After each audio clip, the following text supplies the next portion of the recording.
They have the biggest testicles relative to body size of any male on the planet. Hey everyone, Slayer here to introduce Nasty and Friends from BDC Studios, a podcast where two friends who met in the Army Reserves get together and talk about shit.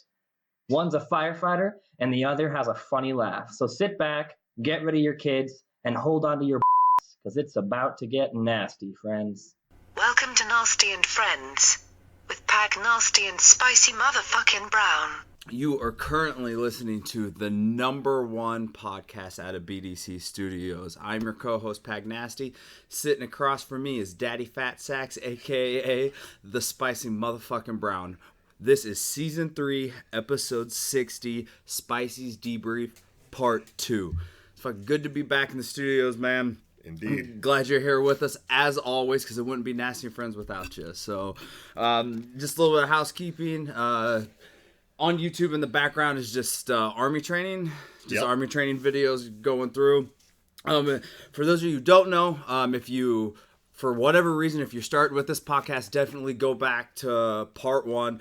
We are going through my main man's Army career. You know, he retired December 31st of 2018, and through part 1, we made it through almost the first 4 years of that 20-year journey.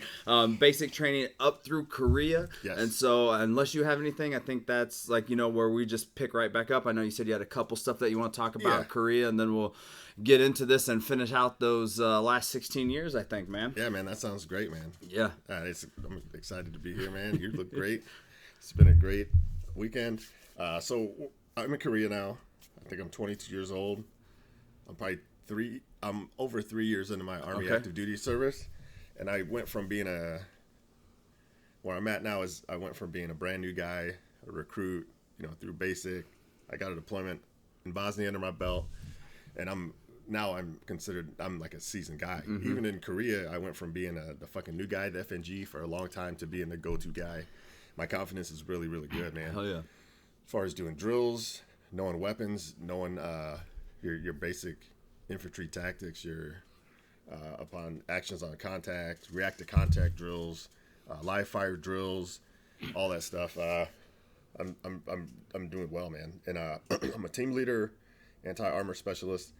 As far as PT and stuff goes, I realized a few years before this that, I could compete, Yeah, absolutely. I'm a good sized individual. By the time I'm in Korea, I'm almost at 200 pounds, you know what I mean? Yeah, so you've really gone up. which was like, it was like, I wasn't trying to, but it's like, shit, I'm almost 200 pounds. Like, but I realized that. And then it always made me wish I had more confidence growing up. Yeah. Because I as far as like being, like running or doing physical training or ruck marches, I was crushing it, man. So I'm like, fuck, I should have played sports. Mm-hmm. And I would have played well and I would have enjoyed it. I just didn't have the confidence to. You just needed that motivation of killing people behind you. Dude. Korea was like a basic day in Korea was if we weren't in the field, and half the time we were in the field, we would wake up, same as any other base, go do PT, whether it was cold or what, we would do PT, physical training for an hour, come back, shit, shower and shave, and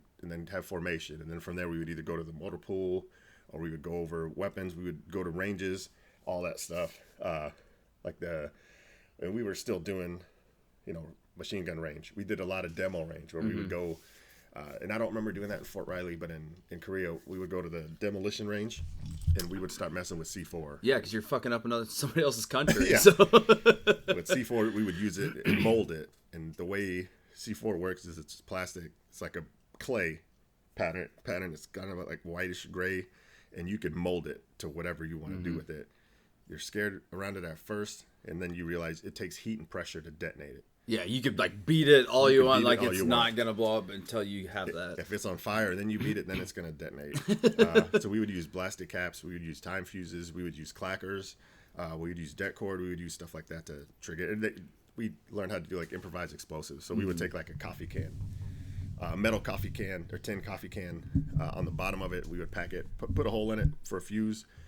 We would put C4 in it, and then we would put like screws, bolts, stuff like that as a projectile, and then we would position it.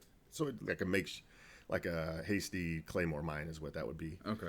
Or like to deal with the pickets. You take like a 6-foot green picket with an indention in it, And yeah, you would pack that with C4, whatever. So demo ranges were exciting. Machine gun ranges were, now it's exciting. It's more fun. Like I said, in basic training, going to ranges like that, it was never fun. Even going to the rifle range sucks with Army because you're waiting in line. It's always hot. It's an all-day thing. You got to zero your rifle, go to another range to qual, and then you're waiting in bleachers for your time to go, and you're nervous. Even if you're a good shooter, you don't know what your range is going to be. The range is pretty much 40 targets, and some you're shooting prone, supported with a sandbag, some you're unsupported. Then they changed it for a while to kneeling and standing for a little while too. And we did and then there's pop-up targets that come up from 50 yards, 100 yards, all the way out to 300 yards. Excuse me, meters. What the fuck am I talking about? So and then you, depending on how well you shoot, out of those 40, you either don't qual, which you're a real shitbag. You're a marksman, a sharpshooter, or an expert. So for expert infantry, I had to shoot expert. So I did expert infantry there, which was a 3-day thing that tested all your skills. Okay. From all your infantry skills get tested. I don't know. There's prerequisites. You have to score like a 280 above in Okay. PT. You have to shoot expert rifle. You have to do all these things just to be like a prerequisite to be able to test for expert infantry. And then you do this 3-day testing, and then if you get it, you have this rifle on your U.S. Army uniform forever, and it's a big deal.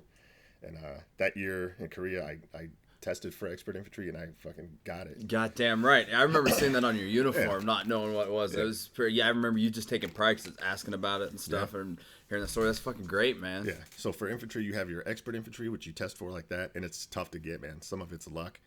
It's pretty difficult. You could get 3 no-goes and you're done. Yeah, Try you next year, can't the ever- next time you do it, right? Okay. Or you can get 2 no-goes in a row. So like if you go to if you do a land nav and it's 3 hours long, if for some reason you don't get all the points or you miss time, you get a no-go. You have to do it again. If you double, you get a time. Then you do it again. If you double no-go, you're done. You come back next year, 2 years later when they do it again. Damn. Or you pass it, but then you go to the next station, which could be something as simple as your rifle. So like the M16 drill was, you take the M16, you load a magazine, you fire, and they'll have like maybe six rounds in your magazine. 1 or 2 of those are going to be dummy rounds. Okay. Or blanks. Or excuse me, dummy rounds. So when you hit those, your weapon's not going to fire. So then you have to perform sports, yeah. slap, pull, observe, whatever, tap, squeeze, and then when you're done, you're being watched and graded. You're just one person at a time, and then you have to put the weapon on safe, drop the magazine, check the chamber, and then you're good to go. If you like say drop the magazine then put it on safe, they'll be like, stop, you fucked up, that's a no-go, go back. And you're like, oh, I just flip 2 things around, but that's how it is. And then there's also a 12-mile road march in 3 hours where you're pretty much running. I mean, you got to jog. There's all sorts of shit like that. Anyway, I got the EIB. That helped boost my confidence for sure. Yeah. And they had an area in Korea called KTC, the Korean Training Center. It's kind of like NTC, the National Training Center, but it's way, way smaller scale. But that place was real cool. We spent a lot of time at KTC, just out in the woods training, in the mountains training. And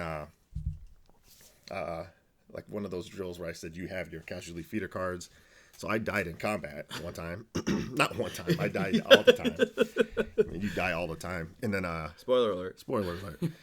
And it was spooky, man, because what happened was you're with lasers, you're using blank ammunitions and lasers, and they have everything out there. Tanks, helicopters, you got to know who's friendly. You're just like a big ass war game. And then when I died, they put me in a truck with these medics, and they smelled real bad. They hadn't showered in a long time, and I was right next to this lady's crotch. So we're bouncing around in a 113 tank, and we get somewhere, we drive for like an hour. We get there, and then the chaplain's there, and I'm with everybody that I'm with is dead. Different units, I don't know anybody here, and they read you the last rites, and they're like, because the chaplain needs his training too. Yeah, everybody needs practice. Everybody needs their training. So everybody in this thing, from the generals on down, is training, and the chaplain reads us our rights, and like, all right, you guys are dead. After the game was over, 12 hours later, everybody has to relink with their units. My unit's like an hour, 2 hours away. I think I spend the night at this camp. I don't know where I'm at, and then link up with the unit. But that's a big scale war games. Simulating how that's probably got to be like at some point like pretty humbling, you know what I mean? It's just like, because obviously it's a game, but people really do get hurt. People can really die during these stuff, and then but when you're getting that stuff, you're like, oh fuck, man. Like it's such a big scale, and most of the time you're squad training, platoon on squad, platoon on platoon. And then one of the things we also did was this squad infantry competitions in Korea, which they would have events set up in it's squad on squad. So some of the events, one of the events was 3 days long, and that one was a motherfucker. It started off with, you get a packing list, and you look at the packing list, you're like, I'm not going to need none of this shit, right?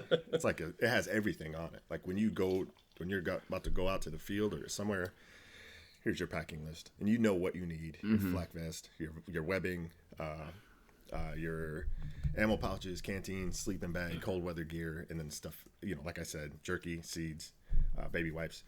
But it had everything on there, including like 3 pairs of black socks, 3 whatever this, your sewing kit, all this stuff. And so what the competition started, the first thing that happened, they said, all right, everybody dump your shit. We're doing an inventory. And nobody had what they're supposed to have, because everybody's like, I don't need 6 pairs of socks. We're rolling on for 3 days. Yeah. Or whatever it was. So we got gigged on that. It's like, damn, this is okay. All right, so they're fucking with us. And then it was just back-to-back events for 3 days. Started off with like land nav. You would get to a point, and then once you found that point, they would have a drill set up there. So it's like the drill on here is how to react to something, or it's a map school or something. Or not, it wouldn't be a map school during land nav, but it would be something like that, a test. And every squad is getting, I think part of it was shooting. One was a fucking litter carry. So you have a cot, it's a 5-mile run litter carry. Oh. We had to carry somebody, and we had the one guy was real small. We carried him pretty much the whole time and just rotated. Yeah. Tried to put our weapons on the litter. We got to the halfway point. I don't know if we knew how far it was going to be. We got to the halfway point, had to start an IV with our red lens flashlight, and then turn around and go back. Jesus. And I remember we're rotating around, and my hands were so tired that I couldn't even hardly hold it anymore. We were rotating in and out, exhausted. Stuff like that. And then we had it was just stuff like that for 3 days, and you get beat up, and then there's the winner. And if you're the winner, you get like a beanie, some sweet beanie you could wear during PT, which is, you get pride. Yeah, of course. Pride. Another one was a quick one that sucked because it was a short one. Like, oh, this is perfect. It's not 3 days that we're getting ass whooped, not really sleeping. This one was we ran to the gun range. It was 2 miles. We ran the gun range, the rifle range, the qual range. So we ran. We didn't have, I don't think, helmets or anything like that. I think it was just BDUs. We ran to the range. On the way to the range, we ran the obstacle course, which by itself is exhausting.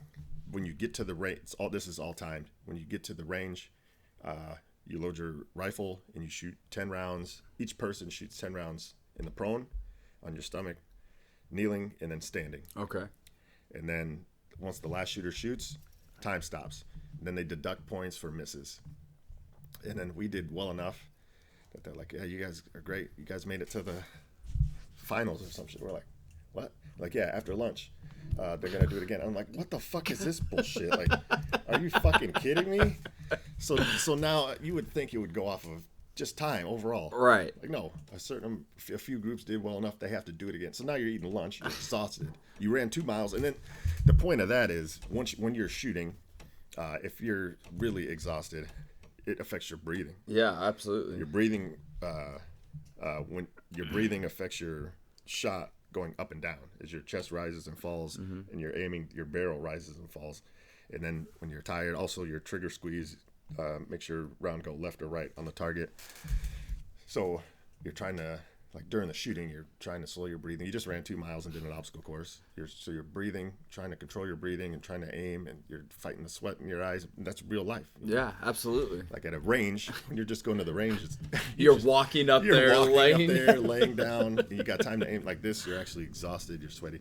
So we ate lunch. It was a light lunch because we're like, we got to do this whole fucking thing again in like an hour. We did it, the whole thing again. Didn't win. Got to do it twice. So at this point, real high as far as confidence goes. I'm killing it. I have 14 months in Korea. My contract, my 4-year contract ends after Korea. So I'm in Korea for 14 months. I don't take my 30 days leave because I'm like, I'll be done out of the Army forever. So I don't take it. Thinking back, I would have maybe took it or took some of it because then like I had a buddy in the Air Force who was in Japan and he was like, come out to Japan. Communication was tough. Yeah. This is the early days of email. We didn't have, nobody had a phone. Mm-hmm. Oh, I'm sorry, we did have phones, but they were what would you call those? Like a burner. It was like a burner, and you would put Korean won on there and then use that. But it was tough to communicate like that to people in another country. So it didn't happen. But after my 14 months, I knew I was going to be out forever. They start hitting you up. So did you ever think about like re-upping and doing it another contract? What was the reason that you didn't? So when you first join, even probably before I left for basic training, you're like, well, you look at the benefits and stuff. When you're a kid, you don't really look at medical, dental, stuff like that at all. But it's free. You know what I mean? That's big. Life insurance, you don't really look at that. You look at 30 days vacation a year. That sounds great. You know? Yeah, that's pretty good. And then you look at, well, if I do 20 years, I can retire. And then I'll be 39 and I'll retire and that's it. And then I can do another career. 20 years isn't that long. Yeah. You realize real soon that it's a long time in the Army. I Army. don't want to do this for 20 years. You start looking at the guys that are retiring from your unit. They're 40-year-old men that look like 60-year-old men. In the infantry, it's a different life. You're in the woods, you're in the mountains all the time. Yeah. Weeks at a time. It beats up your body. The cold weather, hot weather, you're out there. You know what I mean? It fucks you up. That's without combat deployments and shit like that. Yeah, you know absolutely. what I mean? That's just being an infantryman. So early on, I'm like, I'll do 4 years. I'll go do something else. You know, this is great. Now my confidence is good. I know I could do anything. Yeah, I want to do. absolutely. You got what you wanted out of it. I got what I wanted out of it. So I am nervous because I don't know what I want to do. Mm-hmm. That's the scariest part is I know I'm getting out. I don't know what I want to do. When you're a year out from any enlistment, the recruiters start pinging on their radar and they start like, hey, we need to talk to Brown, Sergeant Brown, whoever. You need to talk to Brown. So they're like, hey, you got to go fucking talk to recruiters, retention. If you're brand new, they're recruiters. If you're in, they're retention, but they're the same people. Talk to retention. They're like, hey, man, you know, what are you thinking? Your contract's about to extend here. What do you want to do? Where do you want to go? Put you anywhere you want. You want to go to Germany? Yeah, we can make that happen. You want to go to North Carolina? I'm like, I'm getting out. Like, oh, yeah? They start pressuring you. And then the unit gets pressured. They're like, we got to keep these guys in. These guys that are good, definitely want to keep these guys in. Start putting pressure. So your first sergeant, everybody's like, hey, dumbass, go fucking re-up. They call it re-up. Mm-hmm. That's the Army word. And you're like, first sergeant, okay, I'll talk to him. I'm not going to fucking re-up. They put a lot of pressure on you. I'm proud of myself being a young guy. That's where that confidence, I'm happy I had that at that point, you know. They're well, what are you going to do? What do you think you could... Yeah, you do great out here. Shooting and fucking throwing grenades and shit. You go back to that girlfriend that's been cheating on you this entire time? Yeah, right. They're like, what job are you going to do doing that? And I'm like, I don't know. First time, but I'll figure it out. I'll go to school. I got school money now. I could do whatever. And then they're hitting you up with bonuses. Well, you enlist right now. We'll give you $15,000 right now. All you gotta do is raise your hand, sign this paperwork. You're fucking $15,000 richer. You can go out to KT, you can go out to Tokarev and bang all the workers. You know, and you're like, and as a kid, you're like, yeah, you know what am I gonna do? I'm nervous. You know, there's no fucking jobs out there. You think there's jobs out there? You're fucking stupid. $15,000. Raise your right hand right now. We'll get you promoted. We'll get you to go to airborne school. What do you want? Mm-hmm. Where do you want to go? You want to go to Germany? Fuck. You've been in a flight to Germany in a month. You're thinking about this, and you're thinking about what your buddies are doing at home. I didn't have people doing shit at home, smoking weed and shit. Like, that sounds good. So then they start putting you in the transition program, which is a lot better now. But back then, It was good, I guess, but it should have been way better. Yeah. As a soldier in Korea, you go to it's like an office kind of deal. They have computers. They help you. They teach you how to make a resume. Okay. They help you make Well, contacts. that's good that you get that. Yeah, for sure. Because you're transitioning from the Army to civilian, and they want to help you so you don't be a piece of shit when you get back. So they start doing that. I started looking at security jobs. Talked to a couple people like that. Try to do a resume, which I don't fucking. I've been in the woods for 4 years. Right. I'm on a computer. I'm like, tink, tink, tink. This is bullshit. Yeah. But I'm happy with myself. I'm nervous.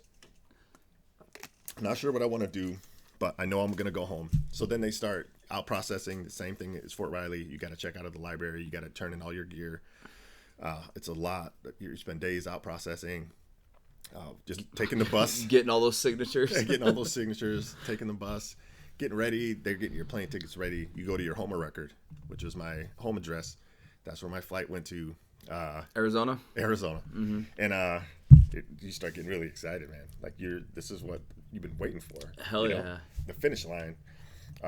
Excited about being in like the real world and going home and seeing what opportunities are ahead of me. Mm-hmm.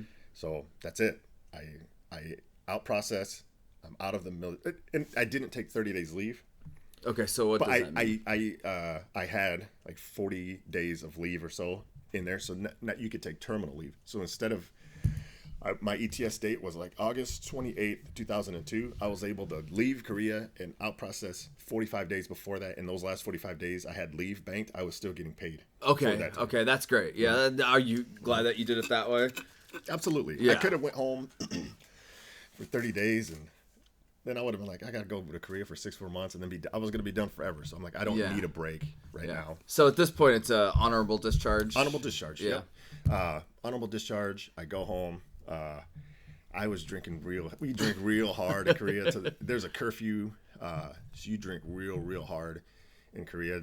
Stumble home. And I got home. I started living with some friends in a house. They worked at a casino. They worked nights. And I think I started working security. They would stay up all night on the days they were off. And I could not hang with them because I was drinking hard early and I'd pass out. So how old are you at this time? 22? 22. 22-ish? 22. I'm out. Right away, one of my buddies from high school, Aaron, is like, hey, man, what are you going to do? He's like, hey, the fire department is hiring. And I said, oh, word? Was he a firefighter? No, his dad is. Okay. And his brother, Jaman, was in Japan. Okay. And Aaron was just at home. He didn't serve. And their dad is on the fire department. He was in the Air Force for a while, then joined the fire department. He's like, they test every 2 years, man. You should join. Have you thought about any fire department? Not once. Okay. I didn't even think it was an option. But I said, damn. And that just kind of came out of nowhere. And I looked at the pamphlet. And I'm like, yeah, starting pay seems really good. It seems exactly what I do. Like teamwork, working under stress, trying to make a difference. It's just like you're built like for that structure. That, like you don't have the skills yet, but you can always learn that. And I'm sure your confidence at 22, now that you've done all of that, like I can fucking learn anything. Right. So I'm like, this is exactly what I dude, want that's to do. great. That's great that he's just like randomly. I didn't know that's how you got into it. That's how I got into it. I never thought of that was an option. I just didn't think about it. So I went and I applied. I got home in July. The testing was in August. Like I was just able to do it. The way they did the testing was you put in an application through the city. A few weeks later, they give you a letter that says the written test is this day. Yeah. And then you show up, you do the written test. If you do well enough, in a few weeks, you get a letter saying the physical agility test is this day. And so on and so on. And this is for the department that you're currently on. Okay. That I'm on now. Okay. So I'm looking at this stuff and I'm like, this is perfect, man. I'm having nightmares of getting a job at a cubicle or something. And I'm like, I'm not built for that. When I start looking at what the job is, it's a paramilitary organization. It's everything that I want to do, everything that I'm good at. I'm like, this is it. So now the pressure, most of the pressure is off. Dude, that's great. Because the hard part, I think, for any young person is figuring out what you want to do. Yeah, absolutely. The easy part, I think, is getting there. You know what steps you need to take. Mm-hmm. So I started talking to people and I had no experience. So a lot of the guys I saw, they had their volunteer fire shirts on from other cities. They've tested before. You know, some of those guys we call them cheese dicks or whistle dicks. Some of those guys are really good, man. That's just the way, that's the cultures. Volunteer and paid, there's always a rivalry, but there's really good guys, both. Guys from other departments testing, and I'm like, I have no experience. And they're like, you have to get your EMTB. Yeah. So at this point, did you like know like this is what I want to do regardless of how well I do? 100%. So like if I don't get here, I'm gonna apply somewhere else. During the testing process, I said, this is what I'm gonna because the odds of getting hired, especially on your first time, are like super low. They were really low, and I didn't have the qualifications really. So, but I knew, I'm like that. That's what I want to do now. Okay, cool. A lot of pressure off then. Excited, ready to jump all in this. Took EMT course. It was challenging. I was actually in EMT course with Diamond. I didn't know him then. I ended up meeting him again later in our unit, but he didn't make it. Yeah. I was able to make it, and then I said, I this is what I want to do. Mm-hmm. I'm going to do everything I can to increase my chances. There wasn't any volunteer fire departments where I would have had to move, kind of. I didn't like that option, so I looked at the military again. Mm-hmm. Like, did you want to go far from like your hometown or no? Or were you looking like? Oh yeah, I was willing to go. You go anywhere in the country. I don't know if you know this either. My battle buddy in Korea, this dude Adriano, he was nicknamed the Bug. He was an awesome dude, man. Okay. He was like a professional like dancer kind of dude. He shit. was on a dance team in San Antonio, and then he would just go and battle like dance people in clubs and shit. Dude, that's and he great. danced. He was the best dancer I've ever seen, man. He could do all that shit. He'd be doing flips and shit. He'd go from crip walking to flips to. That's great. People would just watch him and be like, this guy is fucking. He makes. I don't know who's like it would be a good dancer. I don't know if like Timberlake or something like that. No. Yeah. He crushes it. God damn.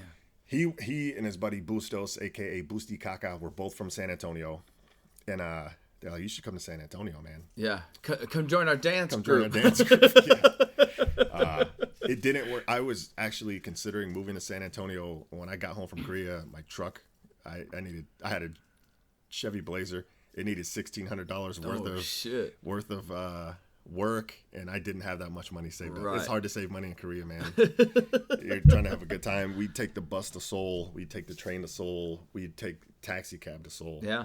The taxi cab was awesome because we'd get a case of beer and we'd take the scenic route and we would just that's perfect, man. Bali Adashi, and he would hit it and it'd be a blast. The train system was sketchy because it was all in Hangul. It wasn't in English, and people didn't speak English like Europe, at least where we were at.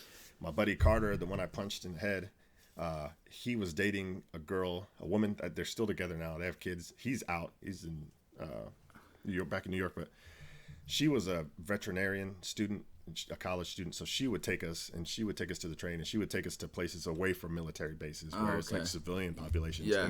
And Seoul is a beautiful city. Seoul was awesome. We were there during the World Cup in 2002. Oh, so perfect. Yeah. We partied out there, but we didn't go to any games, but they're expensive, and we didn't know soccer. Still don't know soccer.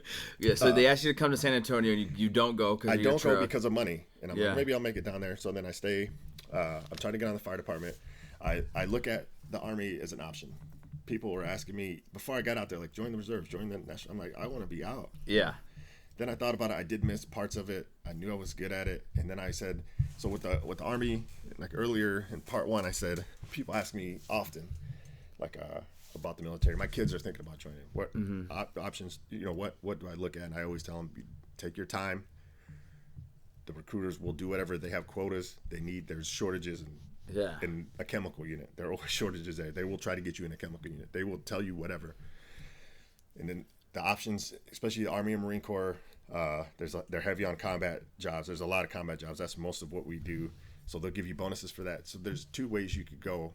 You could do something that you can't do on the civilian side, like ride around in tanks and shoot tank rounds. Absolutely. They don't have that in the civilian side, or infantry grunt, or you could get a job that they have and get a skill that you could use when you get out. So that's your two ways to go.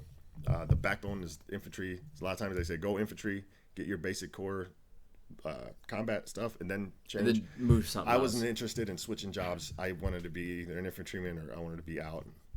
I didn't care. I didn't even just think of that. So anyway, I'm out. 6 months goes by, finish EMT school. I go talk to I'm in EMT school, but I talked to the recruiter. I say, hey, I'm interested in joining the reserves. I want to be a firefighter. And he says, oh, yeah, a lot of people want to be firefighters. Let me see what we got. He looks. He's like, yeah, there's a unit around here. He said, it's full.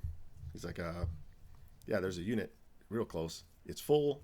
Come back, and it's like it says there's a 2-year wait list. I was like, okay. He's like, how about go drill sergeant?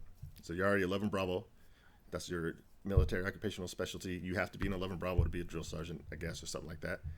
With that, you get a bonus. Boom. Firefighters, there's no bonus right now. And I said, no thanks. I got out because I wanted to get skills and do something else. I said, drill sergeant, I'm not getting any, maybe some instructor skills. That's not the skills you want. Like if I want to be a teacher, you don't want a drill sergeant, and I don't want to do that. Right. So it kind of pressured me.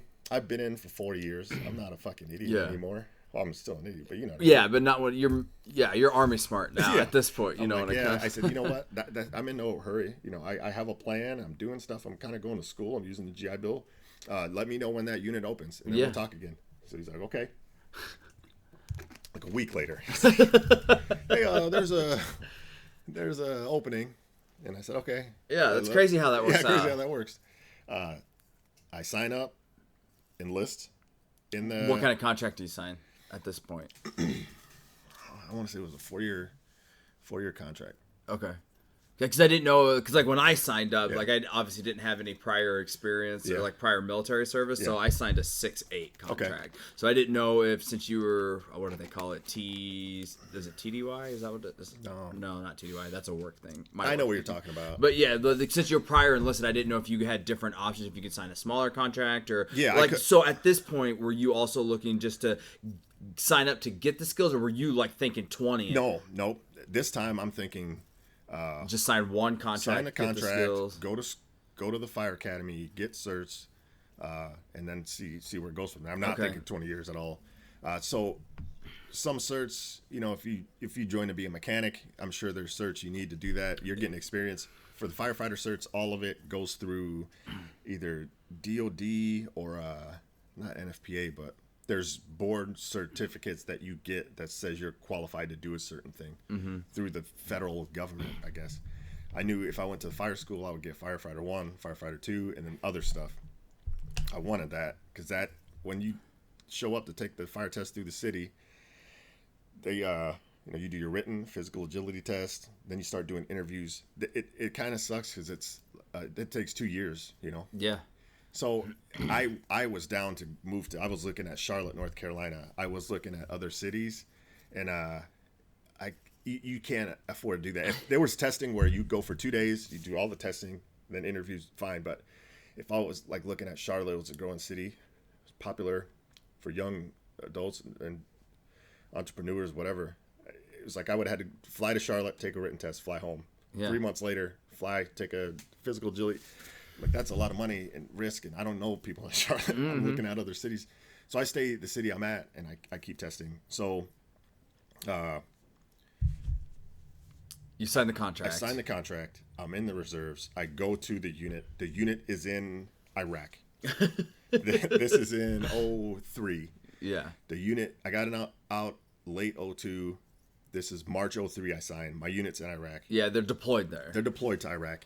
So they put me with this other unit in their ordnance company, or the 320th Ordnance, maybe. I don't like what I see at all. It's so much different than the active duty. The way people talk, the way people. Yeah, it's so much laid back. It's so like, much so, more laid so back. Much more laid back. It's it took a while to adjust to, and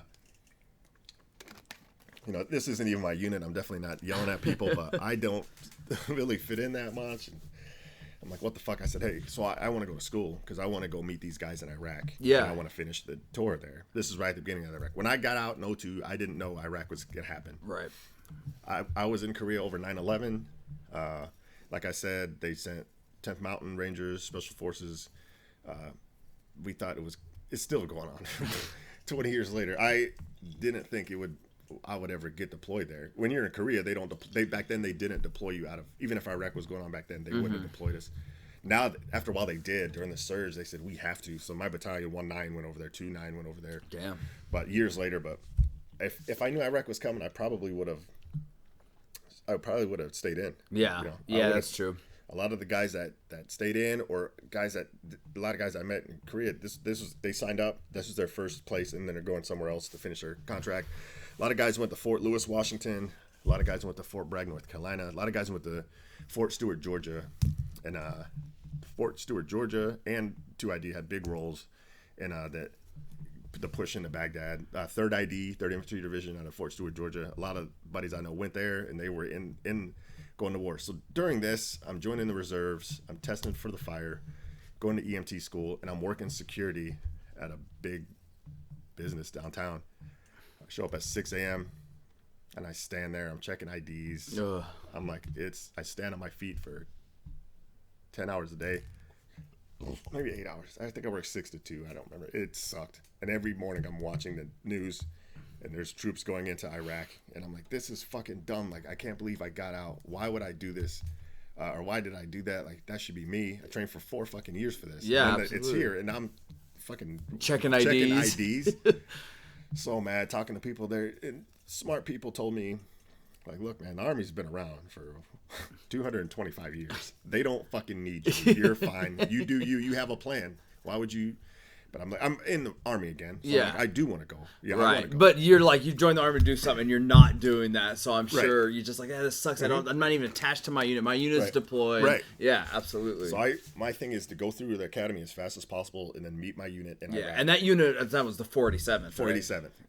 487th. Yeah.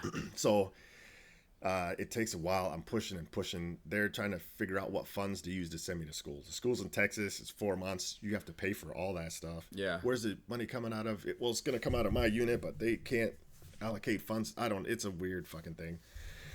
So they figure it out. Like, we'll get it figured out. So, after a few months, I joined in March. I didn't go to fire school till October. And Yeah. I was just every drill, in between drills, like, look, man, I want to go to fire school. I need to go to fire school. That's why I'm here. That's Because why like I'm you here. had to get MOSQ. Right, So. right. And then finally they figured out, or they were like, just go and we'll figure it out. And they got me a slot. And the place is San Angelo, Texas, in West Texas. And it's Goodfellow Air Force Base. And that base is set up so half of it is a training base. Probably more than half of it is a training base. Yeah. And then the other half is there's the people that work there, the cadre and all that stuff. And then the training side, half of it is for the fire academy, all DOD. And then the other half of the training area is Intel, all DOD. I was prior service, so I in process, and they put me in the San Angelo Inn, which is like a shitty hotel on base. And if you're coming straight from basic training, those guys have drill sergeants and stuff. They live in the Yep, Army. we do. And Cause, that's how yeah, you do yeah, it, because right? that's where we came through. So yeah, I went to basic training Fort Leonard Wood, did the, like as I talked about a little bit in part 1, did that, and then when I got there, I had to report to the drill sergeants and all of that, and it's definitely like way big experience because it was pretty laid back. I mean, you still have drill sergeants, you still got to do there, but you get there like we don't have formation until this time. Like you're level 1, so you have to stay in uniform. You can't go off base, but I mean you can hang out in your room. And the way that it was set up, at least for me, was pretty cool. So there were Air Force barracks, so you had there was like. You had a roommate, but you and one other guy shared a bathroom with somebody that was on the other side that were 2 other guys. So 4 people shared a bathroom, but only 2 people in the room. And it was like, set up as like a dorm. Okay. So it was way better. Plus it's an Air Force base, so the food's fucking fantastic. Oh, you yeah, don't man. have to like take your tray. Like Right. they have people who come take your trays. It's a Unheard weird of. experience. Yeah. So yeah, you go to that and then you come here and it's like super laid back. But we still had drill sergeants. We still got smoked. We still had people fuck up and stuff like that. And it was great because when I joined, they was at the time. So you were at the 47th. Yep. They were moving the unit because they were deployed and they were out of Kansas. Again, yes. And so they were moving the unit like to to your city or close to your city. Yep. Or my city, our city at the time, Yeah. and they were splitting it up so there'd be the 245th, the 516th, and the 487th. Yes. And so, like when I joined, I think they had just moved up and maybe had 1 or 2 drills with all 3 detachments at that point when I got there. Because I got there. What year did you get there? I left December of 06, so it would have been I think my first drill. So we did the wildland fires which would have been, I think, for September of 07. So my first drill with all the other units and where I got to meet you would have been October. 07. In that area, Okay. give or take a month. Gotcha. So, Okay. yeah, and so then, but you got to stay at the, like I said, at the hotel. Yes. Which, price service, which is way better for it's sure. great. Even though it's a shit hotel. Yeah. So I'm really excited. I'm anxious. I'm probably 23 years old. I'm going for 4 months. I'm going to Texas to do Yeah, this fire and academy. what year was this at this time? This is when you 02. go? This Okay. is October 02. Excuse me, 03. October 03. And I 16-hour drive. I drive to Texas. I get there. I see, this is another story, but I see a UFO. I take a shortcut. Shit, I'm in the really? middle of nowhere. I see a UFO. Get to Texas. It's 4 a.m. I in process, like a brief in process, and then they give me my room. My roommate's in there asleep. I try not to wake him up. I'm like, this is fucking weird. He's gonna wake up and I'm just here, Yeah. Go to sleep.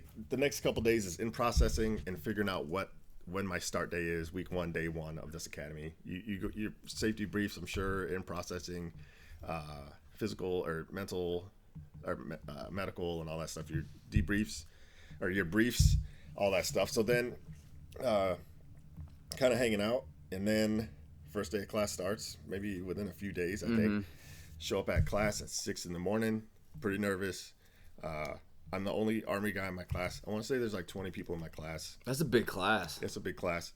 I'm the only Army guy. There's 5 Marines, 14 Air Force guys, and I think 4 Navy guys. Yeah, so then now you definitely got to represent. I'm representing. Because Right. all you do, because every class is different. We had people, like, I think we had 1 person in the Navy. We had 3 Army guys. Okay. I think 2 Air Force, and then like 4 or 5 Marines. Like, we had a small class, but it's just, obviously, it's every day just talking shit about other branches. It's the that's best. everything. So anytime you fuck up, it's like, of course you fucked up. You're in the Army. Yeah. You know what I mean? It's Yeah. like, we'd get that shit all the time. Oh, yeah. And so luckily the guys that were in our class were all pretty squared away, Yeah. Army-wise, like, for the most part. And Okay. so there's, like, the Marines got a lot of shit because they had a couple fuck-ups there. Okay. But it's all great guys. It was fantastic. Yeah, I'd love to see them all. That's fun because up until then, you don't work closely with other No, branches. not at all. And it's a long. You're there. I was there I got there would have been April 7th, and then Yeah. I got home August 2nd. So you're there, Yeah. like that entire time. Okay. So it's a long time, and just every day. Yeah, I was there from October to February, but we went home for Christmas for 2 weeks, 10 days or something like that. So that's 5 months. So yeah, like you said, talking shit to other people in class. The instructors were, I think we had some Air Force instructors. I don't remember. We had like Navy instructors, Okay. Army and Marines as well, and Air Force all the way through in your different stages and stuff. So I felt good that I was the only Army guy because I was representing the Army. yeah, hell yeah. I was like, there's nobody that can. If anybody embarrasses the Army, it's going to be me. And I felt like I wasn't going to embarrass the Army. We were constantly giving each other shit. We're all on the same team, but there is a rivalry, especially between the Army and the Marines. There was one Marine sergeant there. He was real cool. The other 4 Marines were from just straight out of basic. So they thought they were tough guys, and they would always say that they were infantrymen because all Marines go through infantry school for 2 weeks. And I hear that, and I'm like, you're not a fucking infantryman. You're a firefighter. You can't go to 2 weeks infantry school and call yourself an infantryman. I did combat swimming for a couple days. That doesn't make me a Navy SEAL. So I tried to put them in their place quick and say, look, you're not, stop hyping yourself up.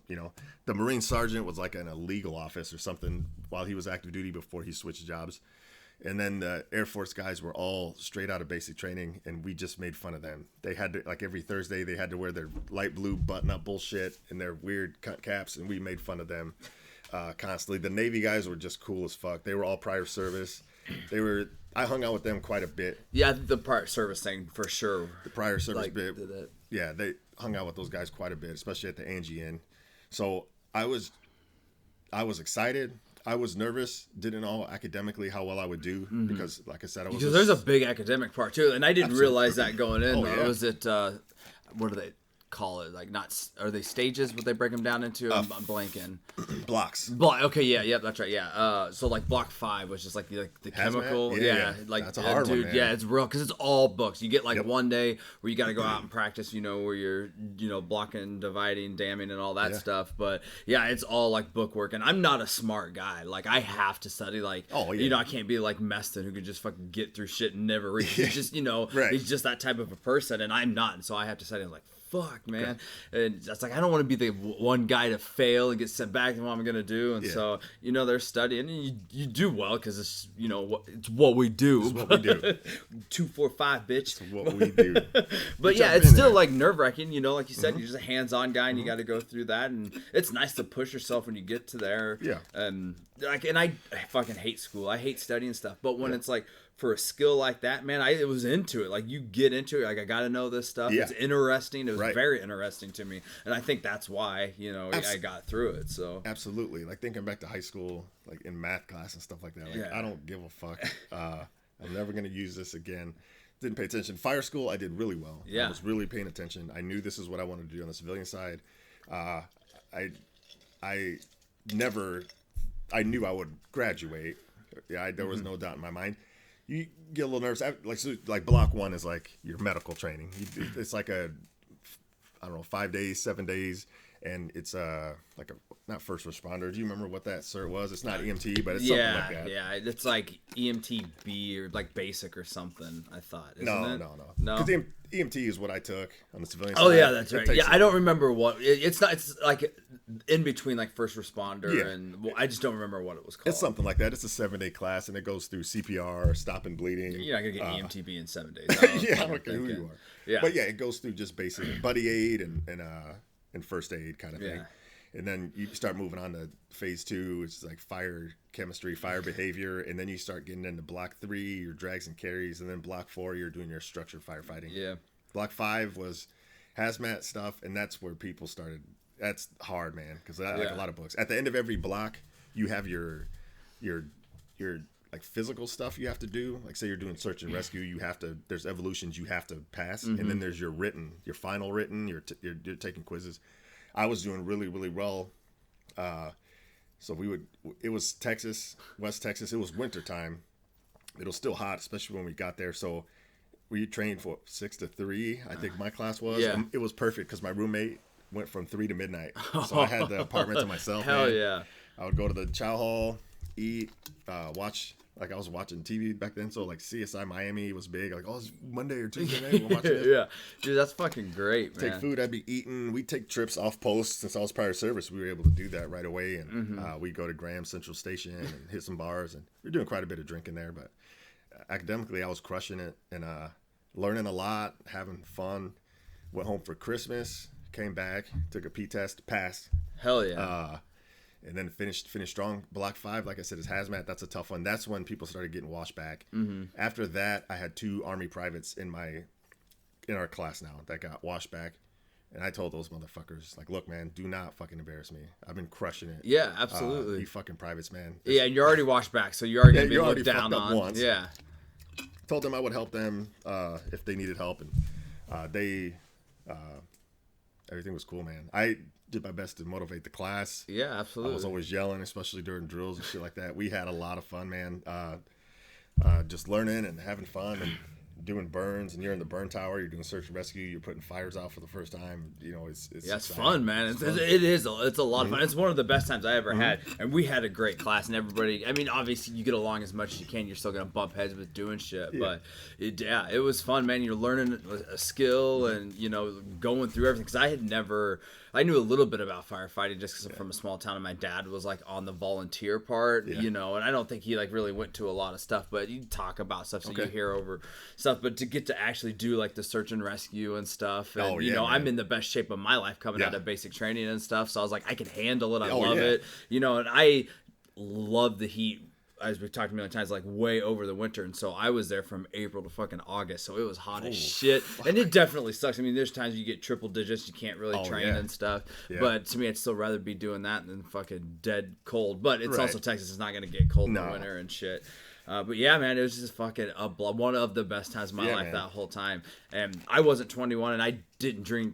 until I turned 21 anyway. So I didn't, like most everybody else in my class was. So they were going out and drinking. Okay. So, sometimes if it was like a house party, I'd go and like, drive them back, onto base and stuff, when I got to the point where I can like leave and stuff. So yeah, dude, some fucking great friends there. I don't talk to anybody from there, but I don't still. either. Yeah, so the academy's going on. I'm crushing it. I actually get a call from the city. And they say, hey, while you're there, while I'm there, and they say, hey, we want you to come in and do a couple more tests. I said, what does this mean? So you had already like done the written test for them. I've done everything, everything, written, physical, and then I might have did one of the interviews. How like long when you had done all of that, like, so this was before you had signed up, like you had done all the written stuff? Yeah, I applied. I originally applied for the city job August of 2002. Okay. And right now we're in close to December-ish of 2003. Oh, okay. So this is a year. Yeah, so this is a year into, later. okay. So I've done most of the testing and one of the interviews, I think. Maybe a Chiefs interview. I don't remember. So they call me and I'm like, what are you saying? Like, look, I'm in Texas. If you're telling me I got the job, I'll fucking leave right now. And they said, well, we can't tell you that. And I would have got a job. Yeah. I didn't know that at the time. I said, well, what is it? They said, you got to take a urinalysis. You got to take an eye test. You got to take a psych test. That's what you take right before you get hired. You pass that, you join their academy. Yeah, unless there's something that like Right. pops off there. That's pretty much like you said, But the that's final as step. easy as you could get. Yeah. A vision test, a P test, and then a psych. Maybe not for some people, a psych test Right. would be tough, but Now the piss test would be a little struggle for me at this point. But sometimes, yeah, for right now today, yeah. So I say, hey, if you tell me I can't leave, I said I'm on military orders. I'm in West Texas. I said if you give me the job, I'll work it out. I'll come home. I'll do your academy, and then I don't have to do the military academy. But if not, I have to stay. And then if you're hiring a class, they said, well, we obviously can't tell you have a job or offering you a job. It'd be contingent on this stuff. I don't think they told me it was contingent on that stuff. Yeah, I don't think legally they can. They can't do that. You're just hoping you could pick up what they were saying. Right. But you don't know. I mean, you don't know know the process and what happens if you do that and then you don't end up getting it. When's the next time I'm coming back to if I leave? Yeah, you've been pushing to get to that fire school. Oh, this fucker, he left Like, mid. Brown, you fucking left the academy? You dumb fuck. Yeah, block 5, man. Mid block 5. That fucking hazmat test. So I stay and I tell them, they said they're hiring a class, in the next couple weeks. And I said, well, if you guys hire another class in 04, hit me up. So anyway, I finished the academy. Block 6 is ARF, Aircraft Rescue Firefighting, and that's like 10 or 12 days. That one's really hard academically and physical. Yeah, it's you're pulling both. people out of planes, pulling people out of helicopters. So you got your search and rescue, just like for building. You got to do your search and rescue, and then you have to do your firefighting. The C-130 burn, it's fucking intense, man. Stuff like that. I pass. I graduate. I graduate distinguished. Hell yeah, of course you do. For a dumb Army grunt to graduate distinguished That's from great, the Fire man. Academy. So now I'm unstoppable. You know what I mean? I went from somebody who was scared to fucking play sports because I didn't think I was good enough. I was scared in school because I didn't think I was smart enough. I really lack confidence. People don't know that. I like to tell people. Yeah, absolutely. Like, there's a lot of people I think that lack confidence. You know what I mean? And for me, I think a lot of times they see me and they're like, "This is a pretty confident guy." Yeah, I absolutely. wasn't always like this. Yeah. And I want you to know that if you're not confident, you could get there, and it helps when you have people pushing you to be able to see that. You Yeah, in need this that. situation, you know that you have to do. You don't have a choice. Right. Yeah, absolutely. And So- plus, you're like obviously getting older as a person and stuff. But yeah, I mean, Yeah. I don't think you probably would have been as confident without the military. You might have definitely got there through like jail and stuff. But, yeah. At this point, graduate distinguished. I'm like, that's good for everything. Physically, I'm great in schools, and I went on in the Army career. If I went to school, I usually graduated top of the class, kind of thing. Not bragging, but just work just hard. work hard, man. Yeah, absolutely. So I get back from training. I'm back in Arizona, and I'm like, I want to go to Iraq. I want to help my unit. And they're like, they got like 3 months left. You can't go to Iraq. And I was like, well, I want to go. They're like, you're not going. I said, okay, whatever. They come back. I missed the window for the fire through the city. They don't hire another class in 04. My unit comes back. They're not impressed, like any unit. Like, oh yeah, well, we just came back from Iraq, motherfucker. Like, yeah, I know, I want to go. Yeah, like, good. I was trying to go. Yeah, I was trying to go. The next year, there's other guys that start coming to the unit. The next year, a AT comes up with the 189th out of St. Joe, Missouri, and they're like me, Garcia, aka Garcia, and Courtwright, get orders to go to St. Joe, Missouri with the 189th. We're told it's an AT, 2-week AT. We get there, they tell us we're going to Iraq. We're like, okay, well, man, that sounds great. Yeah. I wish I would have known that. I would have planned shit differently. So we spend 2 weeks in St. Joe, Missouri. We're staying in a hotel. They're prepping this unit to go to Iraq, and the leadership are dicks. I bump heads almost immediately with Kaiser, one of the guys in charge. He's a real douche. Yells at me for drinking in my hotel room. He's drinking the whole time in the hotel room. I find out later. I'm like, I go to a man, like, look, man, I'm fucking 20-something years old. Yeah. I'm not Yeah. out here. I'm in my hotel room drinking beers. Like, you leave me the fuck alone. Like, I don't know why, don't be a bitch to me. I'm not a private. So after that, not friends, but he didn't fuck with me. I'm not taking shit from any fucking absolutely. person. You treat me like a man. Which comes from that confidence. It comes from that confidence. I've been in dozens and dozens of street fights by this point too, and I will fuck you up. We're behind closed doors. Like, don't ever talk to me like I'm not a man. Right. And plus, I'm sure, like, coming from, like, the active duty and seeing, like, how the reserves are, and it's just, like, it's not, I mean, it's obvious, it's still the military, it is a serious thing, but, like, the drills, like, aren't serious, and you want to come like that. I feel like people are looking to swing their dick more That's what it was. than... He didn't know me. Right. I don't even know if he knew I was active duty. He didn't know I was infantry. Yeah. We started training, and what the deal was the 189th was an ordnance company. They handle weapons, ammo, missiles, all that shit. They hold on to ammo and they distribute it out to units. Because of their payload, I don't know if you call it a payload. I kind of made that shit up, but it sounds good. They need a firefighter detachment with them in case shit starts catching on fire. You do not want bombs and missiles to catch on fire. Yeah, that's probably a good idea. So they needed a team of firefighters with them. They needed, at this point, and this is 0405, they needed people to show up, because what's happening is, like, units get orders to go to Iraq at the time. This is during the surge. A lot of people are going. And then these units go through a month of mobilization. They call it a MOB. And then they're finding out people cannot go. They have medical issues. They have dental issues. They have legal issues. People just start falling out. People that don't want to go, they're faking shit. So by the time it's time to hit the plane, they're at like 60% strength. They can't go. God. They have to mobilize another unit. So now they mob, like, when we mob in St. Joe, Missouri, we're at like 150% strength, because they think 50% of people aren't going to make it, and they have to be under a certain percentage, all greens, to deploy. So we're just extra people. We start doing drills. From St. Joe, we go to Fort Sill, Oklahoma. And I got like month orders to Fort Sill, Oklahoma. Fort Sill, Oklahoma is a fucking nightmare because it's already a big active duty base. Fort Sill, Oklahoma is where tanks and artilleries are, and they have a basic training. So half the units split into basic training. The other half is active duty.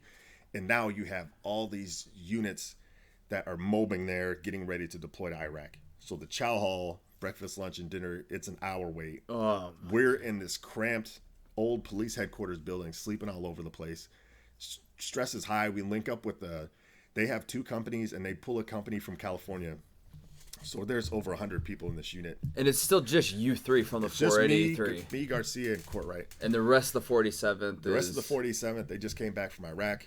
So they're chilling. They're like, you guys, that's fine. That's absolutely, I'm in. In Fort Sill, we're doing drills. We're doing battle drills. Me coming from active duty infantry, I'm doing a lot of instructing. A lot of these soldiers, they went to basic, they went to fire school, and now they're in Fort Sill, Oklahoma. I'm teaching the M50 Browning, M2 machine gun, the Madus. I'm teaching M249. I'm not just me. There's Right. a ton of ton of Right, people. but you're teaching. part in the rotation But for I'm sure. in the rotation. Yeah, it's definitely not just me. There's a lot of instructors. So I'm teaching maps. I'm teaching, just as much as I can. They're like, oh, you're an infantry guy. Oh, and you're an EMT. Okay, we need you. Moving forward, they send Garcia and Courtwright home, and they're like, we need you over there. We want you to go with us. Right. They send Garcia and Courtwright home. They keep me because of my MOS and then like EMT stuff like that. There's 8 firefighters, I think, for a 5, or what would it be, a 6-person unit? We were at 3 heavy, I think. Right. So moving forward, it sucks. I'm not happy. I want to go to Iraq. I get told to go to an AT, get there, find out I'm going to Iraq.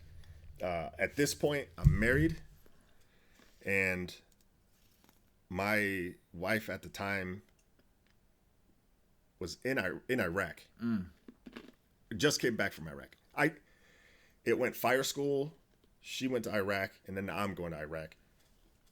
Divorce is imminent at this point. I don't care about that. Whatever. It sucks. You're waking up early. You're not sleeping well. There's way too many people in room. You're waiting in line. You're training all day. Tensions are really high. There's beef with the unit from California. There's beef between the firefighters. We're all getting along, but this ordnance unit, it's mixed. There's men and women. There's drama there. Tensions are real high. It's not a great time.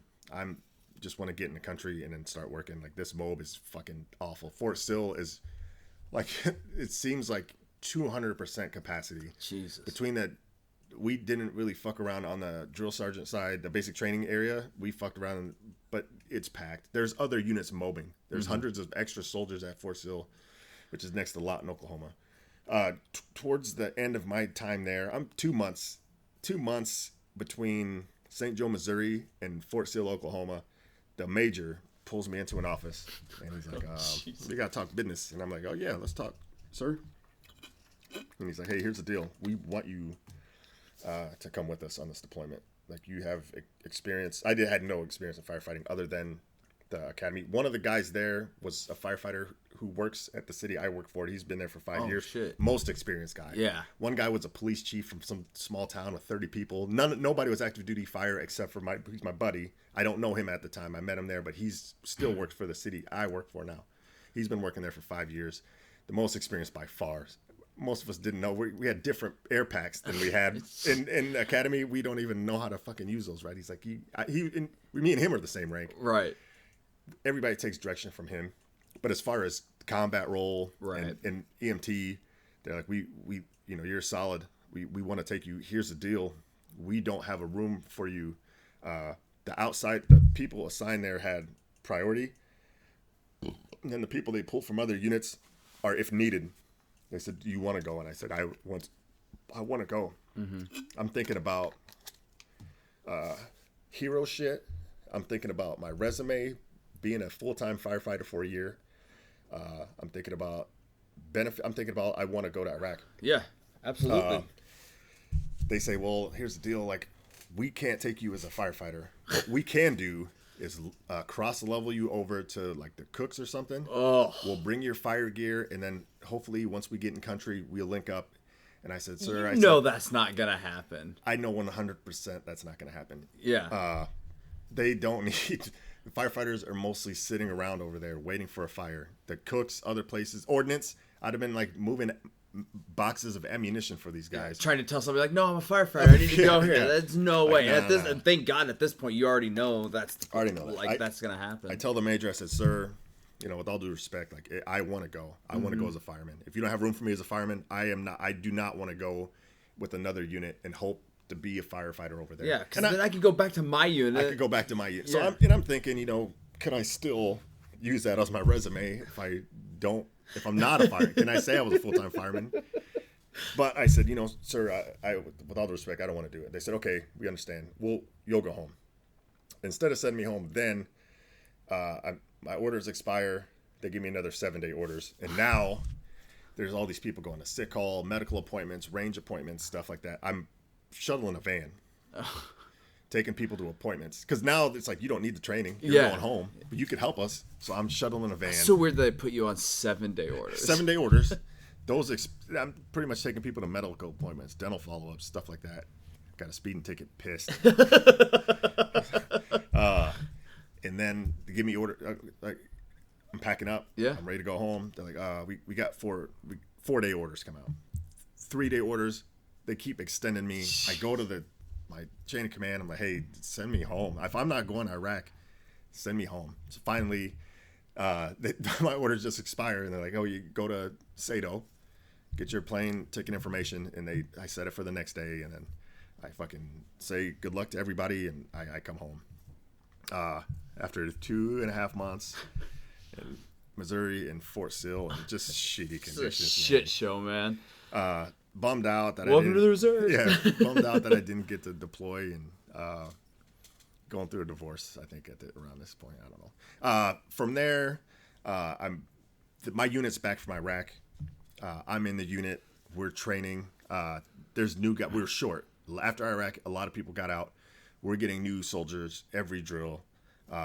This is a really good time. We start getting soldiers. They fast forward to like 3 years later, once you get to the unit, 2 years, whatever, you get to the unit. Yep, in 07. And then immediately I'm going to go to the bathroom quick. Immediately was it the 245th?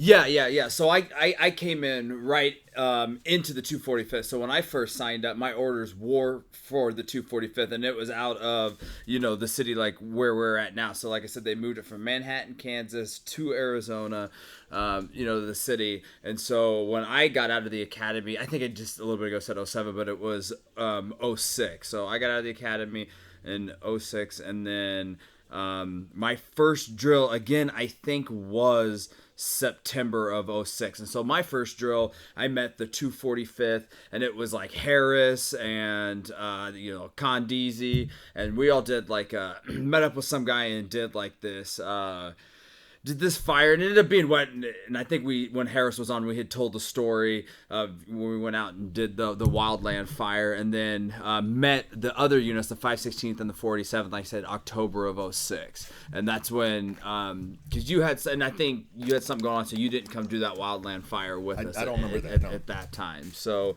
I saw you like October, November of 06, and that's when, and again, it was just straight into the 245th. I was never attached to any other unit. But when I got there, I mean, they said, I don't remember if you were officially moved over, but they said that you were coming over to the 245th to BRE 5. Yeah. So, and everybody's like, fuck, you're good. You guys are going to be good.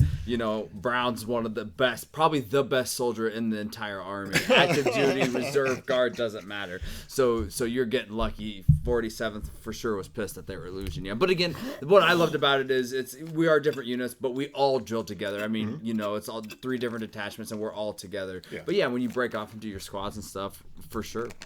Yeah, so we weren't attached. We were a firefighter unit, not attached to ordnance, not attached to anybody else. We were one big, just a firefighter unit that was split into, at first it was one team, and then it split into another team. I was with a guy named Meyer, and we were on some rescue special ops shit. He was like, I want that guy. He saw me one day working hard. He said, I want him. It was me and him on this team, and the team was designed to do rescue, heavy rescue, like helicopter shit. I don't know. That went away. We started getting a bunch of people. It went into 3 squads under the 487th. And then they split it into 3 units. I was bouncing around at this point. I would go to drill, not sure what unit I was in. I was kind of lost. I was just kind of everywhere, helping out where I can. Yeah, because like I said, that's when they were moving it, moved it up, and so that's what's weird. Right? Yeah, from Manhattan, Kansas to Arizona. Yeah. So then, the 245th, they needed a sergeant. I think you guys had a rough go at an AT or something like that. That happened, maybe is what I heard. And they said they need a sergeant, and a little frustrated that, I pretty much didn't have a home. Yeah, I absolutely. was bouncing around. 487th, 516th, 245th existed. I was still attached to 47th. They already had their leadership in place. They told me I was going to go to 245, and I said, okay. I got to the 245, and I always remember that. I got welcomed with open arms. Everybody was super cool. I saw fucking potential in the 245 and me, and ever since. Yeah. I say 245 till I die. Yeah, hell yeah. And I think it bears worth repeating on this podcast. That's where Pag Nasty came from. You know, I remember like walking in, you know, you saw my last name, you're like, what up, Pag Nasty? And I was like, oh, she's never been called. And it's been Pag Nasty since. And I absolutely love it.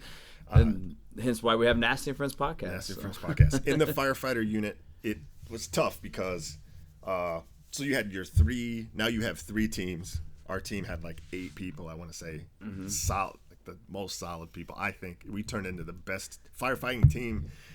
Yeah, and we were tough to beat. Man. Yeah, and it just worked out because you had people who had just like experience. You know, we had like Condeezy in the civilian world does dispatch for a police department. So, I mean, it's the same process. It's just different information that you plug it in. So that full time, that's what he did. Yeah, yeah. And then we had people who had been like volunteers for years and then people who are on departments. And it's just the way that it broke down. And then, you know, obviously you with the Army side, the infantry side of training. And so nobody could fuck with the 245. And there's, I'm sure people listening from the 516, the 47, say, you piece of shit. But that's what we do. They fucking know. Anytime that we would roll up, we would test, we would run drills, we'd always finish in the best time. Yes. We always did everything like, you know, great. Never had any real big hiccups. Like we crushed all over. And at that time, I mean, like I said, it was you, Condeezy, Harris, myself, Whiny, Thompson, Vasco, Big E, Ernest was there for a while, like in the midst of the hype, that, you know, to make everybody, it was fucking great. And and that was the best. And we knew when we get there, everybody do their job, everybody do it well, and it was fucking great. It started with the leadership, you know. We were stacked, like you said. We had people. The dispatcher, Whiny, was on the same department as me. We had just around this time, we had just recently went through our training, and we're in our candidate year, so we're constantly training. You're getting drilled, ladders, hydrants. So I was able to take what I'm learning and then pass that on. Whiny did the same thing. Vasco was attached to a special forces group when he deployed to Iraq. He had a lot of knowledge in like communication equipment and stuff like that, and he was solid. Thompson was a mechanic. He was solid. Everybody was crushing it. Everybody worked well together. From a leadership standpoint, my job was to take care of you guys and then to execute the mission. And you guys always executed the mission. The only hardest part were Whiny and Vasco, and trying to reel in those guys and keep those guys under control, I think, you know what I mean? Because they're like, you'd call them high speed or hard chargers, and they talk the most shit. Yeah, absolutely.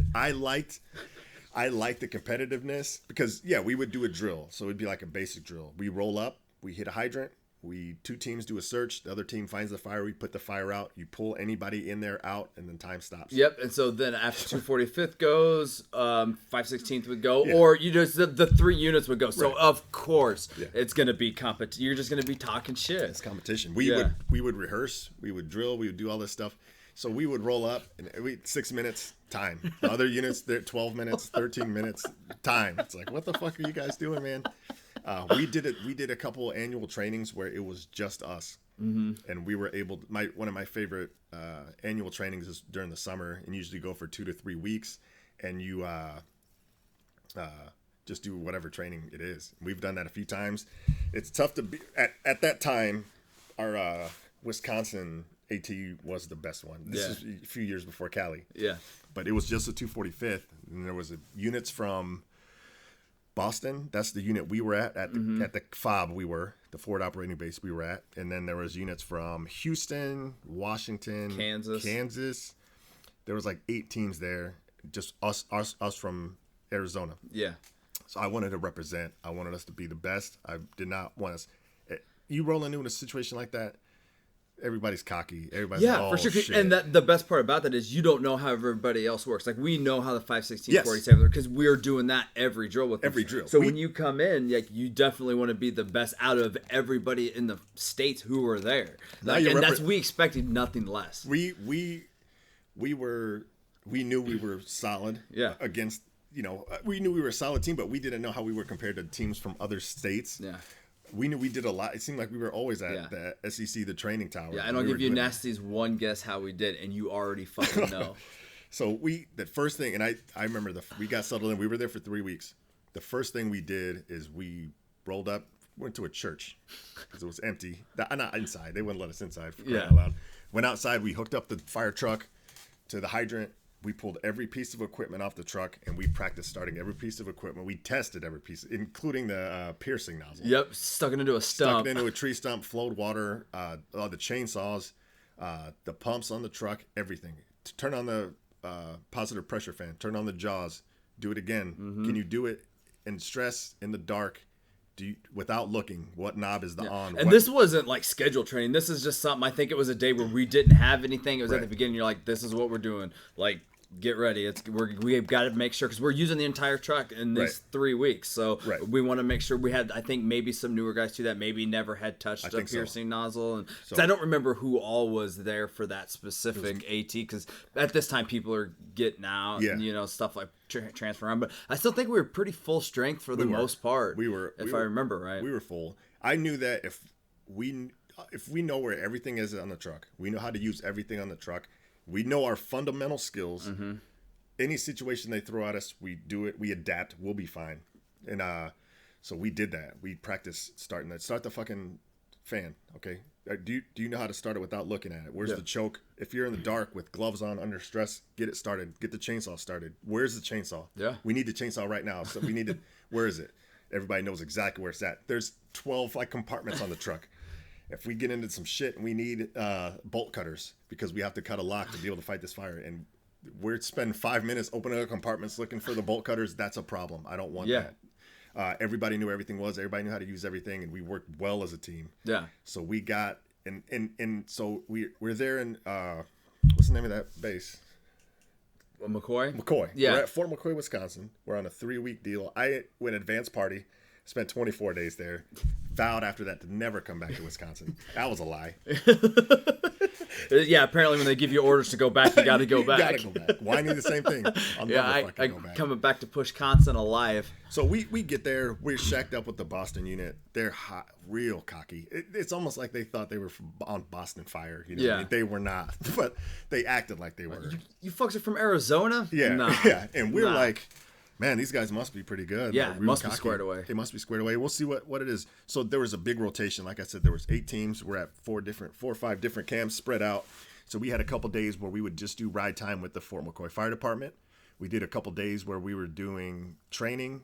We did a couple, or like burns. Yeah. So they would pull 3 teams to the actual fire tower, and they would have instructors that were firefighters at Fort McCoy, and they would do drills, scenarios, and you had 2 teams doing the drills and 1 team just resetting hose, because that's exhausting, and just setting up props and putting dummies in there and just assisting.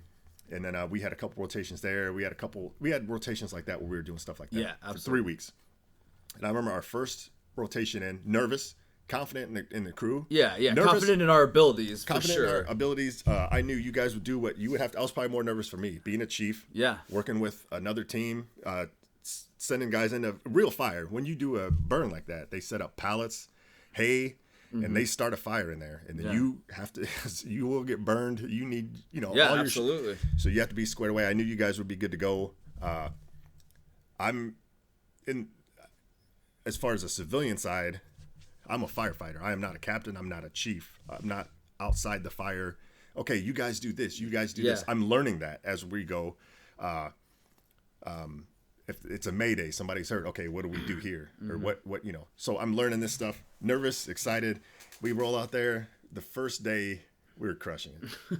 I just remember the Boston unit, as cocky as they were not on the same level. They did not have the same training. They hadn't done stuff like that, I don't think.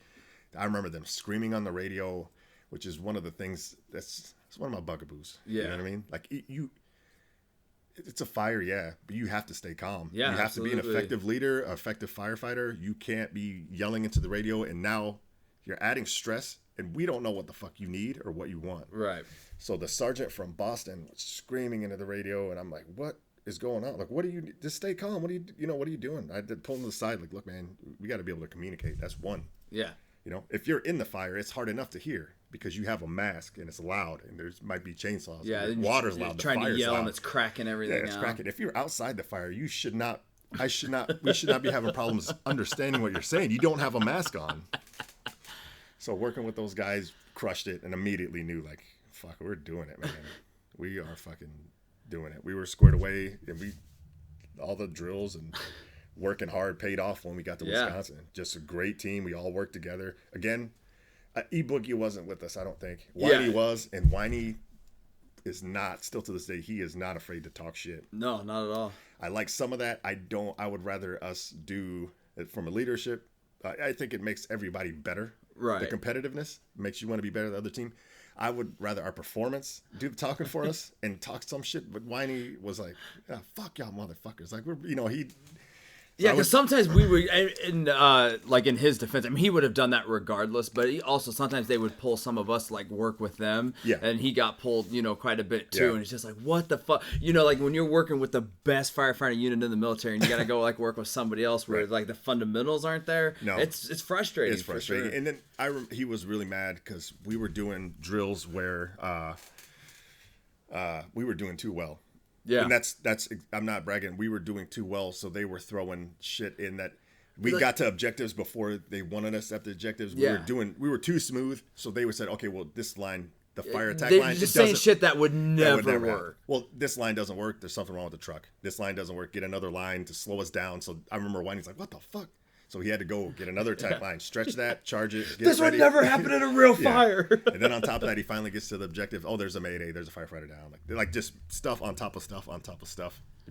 And that was good. Though. Yeah. You have to throw it. Yeah. And then you also get like Army guys are putting it on, so they just want to fuck with you to fuck with you in general. Yeah. So break you down. Yeah. At the end of that, we went to the Wisconsin Dells, which is the big water park. And everything about Wisconsin, the state itself. We went out to Sparta. And we went to Tomah, the 2 towns outside of there. And any time like that, I know one of your best times, I think, in Wisconsin. I know what you're gonna say, but we just like any time we work hard, and I'm proud of you guys, and I want to. You guys made me look great, man. Hell yeah. You know what I mean? And that was you guys. So I always wanted to take care of you guys. If there was any beef or anything, I wanted, no matter what, like I was gonna support you guys. You could have killed the hooker in Tomah, and I'd be like, look, man, like he's a good fucking guy, man. Give him a fucking break. We're from out of town. Yeah, you don't do that here. Yeah, we did not know that was a big thing here. Let it go, man. He's been working hard. Like no matter what it is, I got your guys' back. I'm not gonna be like, yeah, you dick. What the fuck are you? I have you. You guys take care of me. I take care of you guys, and so we would. When we could, we would leave. Whether it was legal or not legal, we're gonna make it happen. Like you wanted to see Batman. Yeah, that was your. Yeah, absolutely. Because it was, I think it was The Dark Knight. Yeah, it was. Yeah, that had came out, and I was upset because it was gonna drop like halfway through 18. I was like, I'm not gonna be able to see it. You're like, listen, man, I know you've been wanting. We have time. Like, just go. Yeah. Like, take close, switch in the parking lot. Yeah. Go to the movie. Right. Like, not that you're gonna go anywhere else. Come straight back, and you fucking let me do that. And it was still my favorite movie of all time. So it was just fucking fantastic. Another time we went to see Step Brothers while we were there. And that's still one of my favorite comedies of all time. We were lucky while we're doing this firefighter training with the fire department and doing drills, the rest of the Army unit that's there, it's a big time exercise. There's thousands of troops there. They're doing war games. They're running around shooting guns. We put real world on our fire truck so that we didn't have to, there's gates. You got to get a troop ticket to leave Concertina Wire. We're not in the war games. Yep. We're not even carrying weapons. We're real world. We were able to move around. Yeah. Because we were part there. of it is like when we were doing fire prevention for the camp. Yeah, on the fob, like real world fire. So yeah, we got, it's like I think one of those weeks we were stuck in, tents like with the Boston unit doing, and there was a time where we got a call. Calls, there was an actual real fire. A detector went off by the showers or something. Yeah, shit actually happened. So yeah, like we have to go. We have to make sure we can do this. Yep. So yeah, that was great. Just OFP, baby. Yeah, so it's like everybody else is part of this thing. They cannot leave. We're like, we're going to the PX. We're kind of on your own plan. The Army never knew what to do with firefighters. Yeah. Before that training, it was the best. Yeah, it was the best. So we would, we take Humvees into Tomah. We go to the movie theater. Nobody's gonna question us, kind of thing. And we were able to do that stuff, and I love that, man. I love that. You guys work hard. You should be able to play hard. Yeah, absolutely. So we just, there for a while. So you're back here in the 245th, and then for years we're just running shit. Yeah. And then people, and it's crazy. So like people are coming. People are getting out. We got new people coming in. We're training, and so. we get to that. We've talked about other great ATs. Cali, which was fucking fantastic. Cali was the best, and I want to get to that one. And then before that, you were in PA. When we went to PA, we went to Pennsylvania for a month, and it was a volunteer one. It was on top of our annual training for the summer, but they were like looking for volunteers to do rescue training, 30 days. I'll take any September training. of 09. September of 09. Went because Wisconsin was 08. Mm-hmm. September 09. I think we did an AT in 09, and then we did Pennsylvania. Pennsylvania, we were in Bucks County. Yep. We were doing training with civilians out there. The civilians out there, they train PA1, the Urban Search and Rescue Team. It's a fire college, and they train local fire departments around there. That was fucking fantastic because it wasn't the Army life. It was civilian instructors. We were in a hotel, had per diem, government credit cards, and we had the weekends off. Yeah. So we were just out there crushing for 30 days. Great time. It was fantastic. Rescue, one of favorite trainings. Yeah, we did a week of rope rescue tech training, confined space training, high angle, low angle, all that. 30 days, 8 hours a day. Then at night we're off, and that was such a good time. Around that time, I'm looking at, no, maybe not that. I had a contract. I re-enlisted a few years before that. 6 years, $15,000. I would have done it. This is probably right around 07. I would have did it for free. Yeah. Because at that time, I loved having fun. We would go to drill was, I'll backtrack and then I'll go back to PA. Drill was you show up usually Saturday and Sunday, and most of the time it wasn't overnights. Now, most units, most people I talk to, it's 3 days and it's almost always overnights. So we would go to drill Saturday, and for 10 years or so, like we show up, hugs. Everybody gets hugs. Yep. It's a blast. We're all young men. Drill gets done. We go out. We hit the popular strip, bar hopping. We had people bartending that we knew, and we just get crazy. Sunday morning, hugs, rough. Everybody's hungover. It's tired. We do what we got to do, and we get out of there. That was drill. It was a good time. I would have re-enlisted for free at that time. I already had the search I wanted. I would have just. I At this point, are you looking at doing 20? Has that crossed your mind? No, not yet. At this point, I have 10 years in. I'm halfway done. If it stays like this, I'll stay in. I re-enlisted for 6 years. They gave me $15,000. I would have done it for free. Right. I loved it. So we're in drills are great. Sometimes they're overnights. We do field problems. At this point, there's a lot of training that we have to maintain, and it's really difficult. So for an Army reservist, so people like active duty, you're full time. You're always training. You have time. The reserves, we have to do the same requirements. We have 2 days a month to do it. So not only do we have to know our firefighter skills, we have to know basic first aid. We have to know hazmat. We have to know aircraft rescue firefighting. I don't remember any of that shit. You want to talk about like what lines you can cross when you're, if there's an airplane on fire or if you're operating on an airfield, I have no fucking idea. The double lines, I don't even know normal traffic rules. But on top of that, we go to PA. We get our high angle rescue or rope rescue tech, confined space tech, vehicle and machinery maybe tech. We got all those. So now on top of having to know all your firefighter skills, where most of the people aren't firefighters on the civilian side.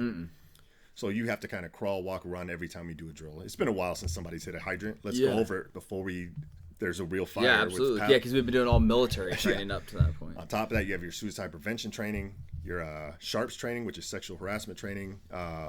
You have your mandatory training like that, and then we still have to go to the shooting range. Yep. We still have to know land navigation. Still have to do FTX at some point. So we do FTXs once a year usually. We go out in the woods for 4 days, 4 days, and we do battle drills. We did paintball. Yep. We would use paintball, and we would do your basic react to contact drills, react to near and far ambush, setting up an ambush, setting up just your basic combat stuff. We had to know that stuff.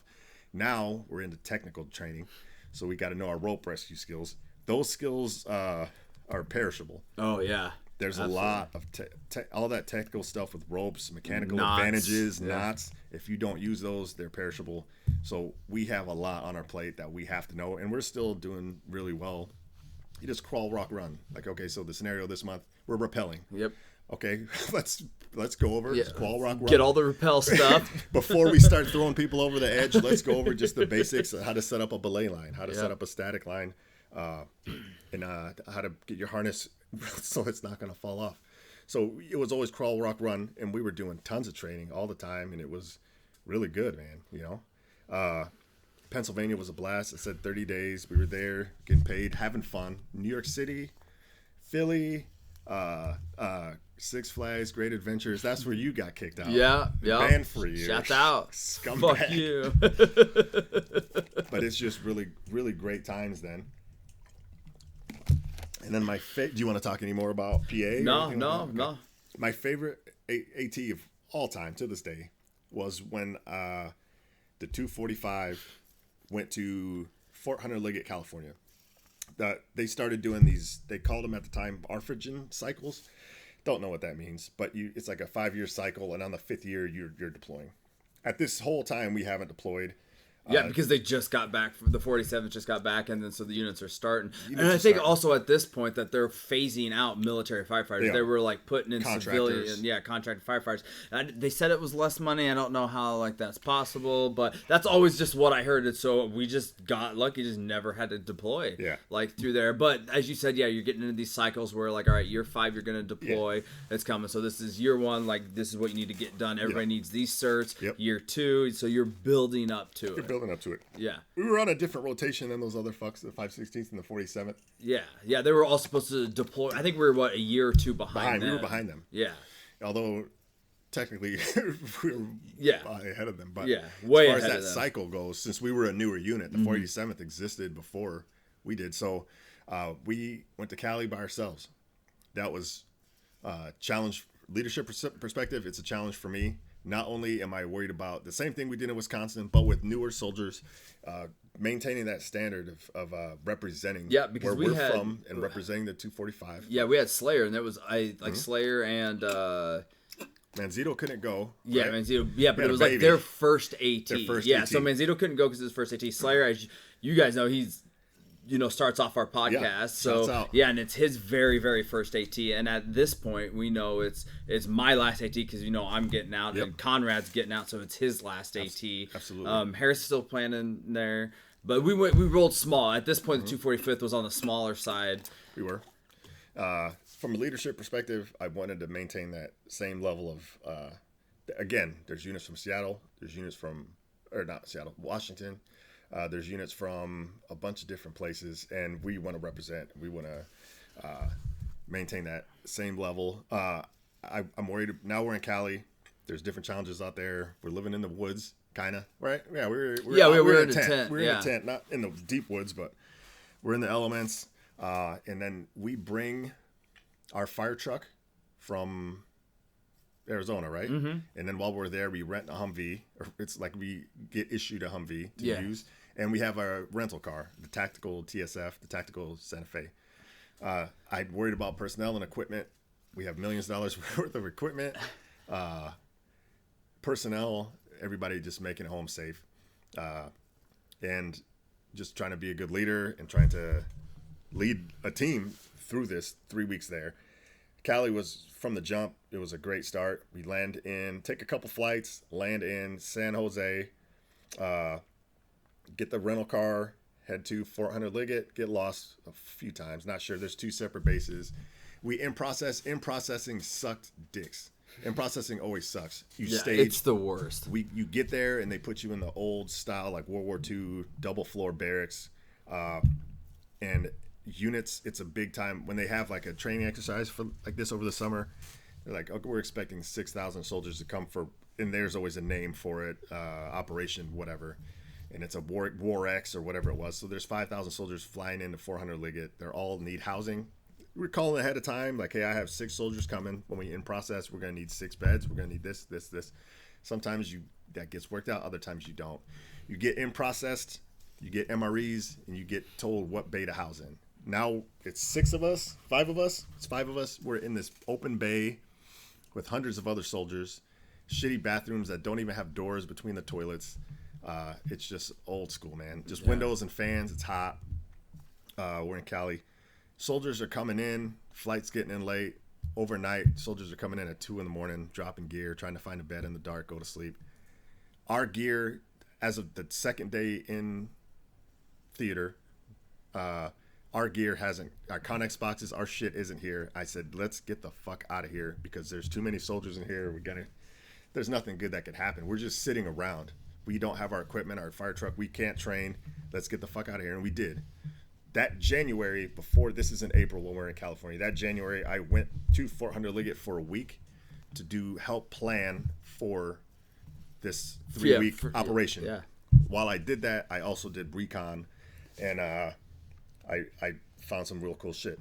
So day 2, we're in theater. We say in theater, that's the battle area we are in at Fort Hunter Liggett, California. We have civilian clothes. We dip the fuck out of that nightmare. I just love that it's like day 2. But we don't have anything. We literally can't don't. do anything. The first few days of an operation like that is soldiers getting settled in. Yeah. They're getting equipment. They're testing that. You can't just land and start shooting, finding enemy.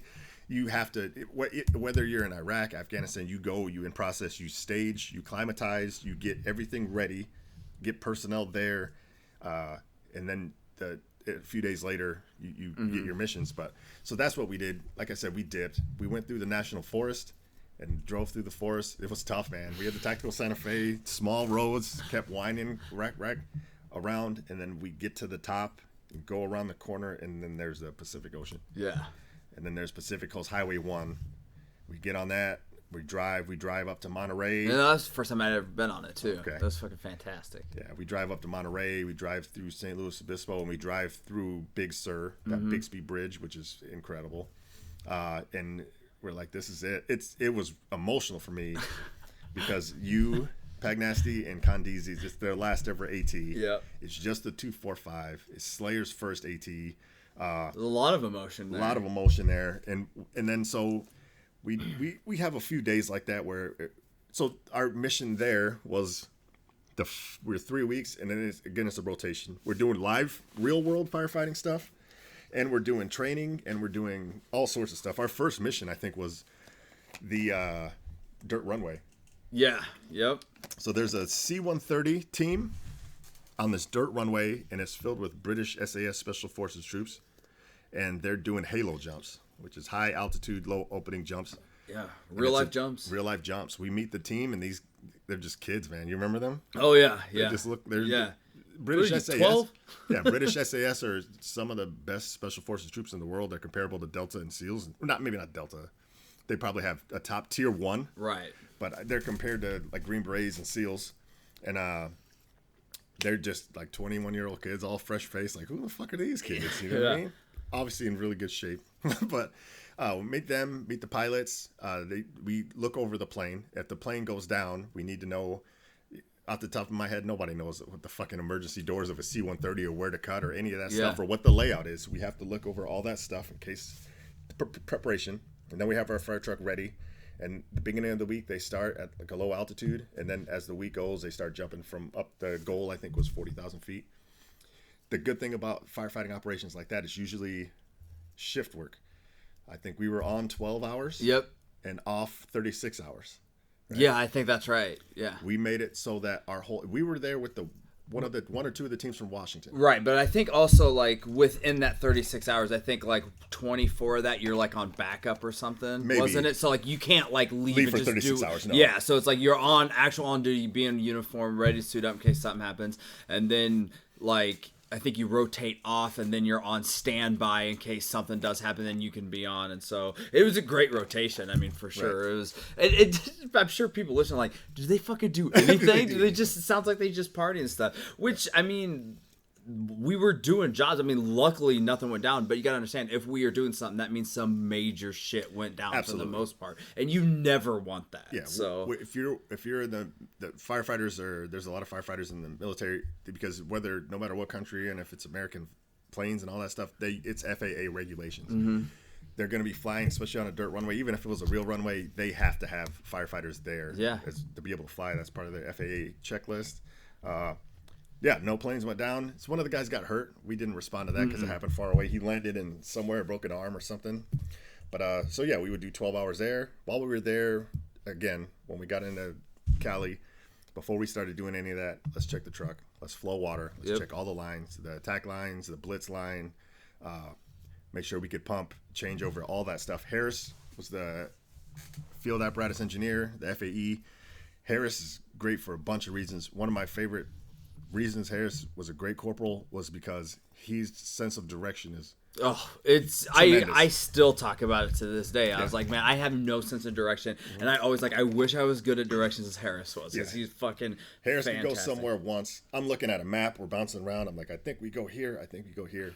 We go somewhere once, he knows how to get there probably for the rest of his life. Yeah, and I'm not. And and I saw it because when we went to McCoy, we went, and then it was the year we said we'd never go back, and we went back, but it was 2 or 3 years, and we were looking to wash clothes. He's like, no, it's the next block over. I'm like, the fuck? I was like, have you been up here in the last year? He goes, no. He goes, I just remember. Yeah. So it was always great having him there for shit. Harris was on another department at this. Yeah. Corporal Harris was on another department at this time. He's been with us in Pennsylvania and Wisconsin. He's a seasoned firefighter at this point. Yeah, because him and I joined at the same time. I mean, he was ahead of me in fire school, but we hit the unit at the same time. He's a class or two ahead of me or something. So yeah, he's a major asset. All of it. Condeezy's been around for a long time, and then we're all teaching young Slayer the ways of the 245 and the Army Reserves and firefighting corps, and so same thing we did in Wisconsin. Our truck gets there, our equipment, our Connex, Tricons get there. We go make sure we have all our equipment, test our air packs, check our masks, check the truck, make sure we have fuel, make sure, and the chainsaws and the positive pressure fan, make sure everybody knows how to use every piece of equipment on the truck.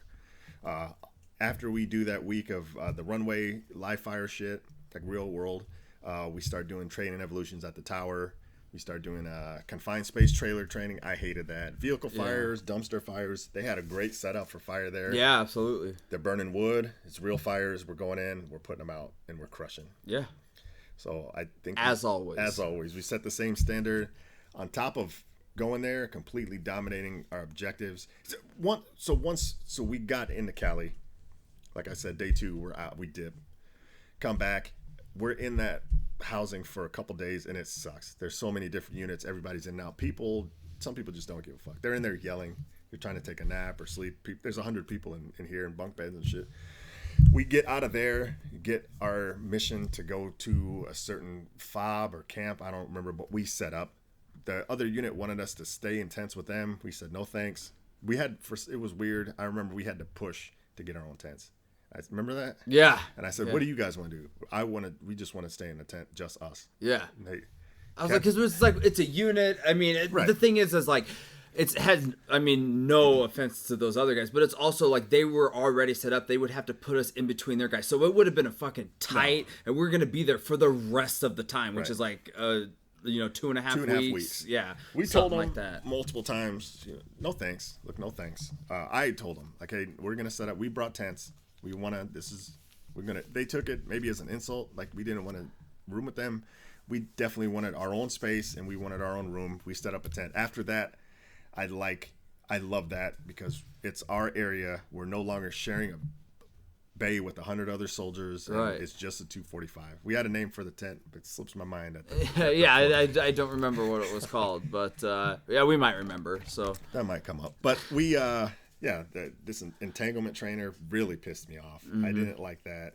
It's great training, but I'm a big dude, and it's easy to get tangled up. It's easy to get tangled up, and it was 45 minutes in this maze of traps and mattresses and cables and stuff, and then you're not allowed to break your way through stuff if you get stuck. I have 45-minute bottles. I did it, and I'm glad I did it because you have to lead by example. But I wasn't happy. I'm a big dude. Trying to crawl, and then it's hot, it's Cali. A disentanglement trainer is they had 2 or 3 Connex boxes, whatever you call them, those big shipping containers you see on boats. They had those converted into a entanglement trainer. So what that is it's dark.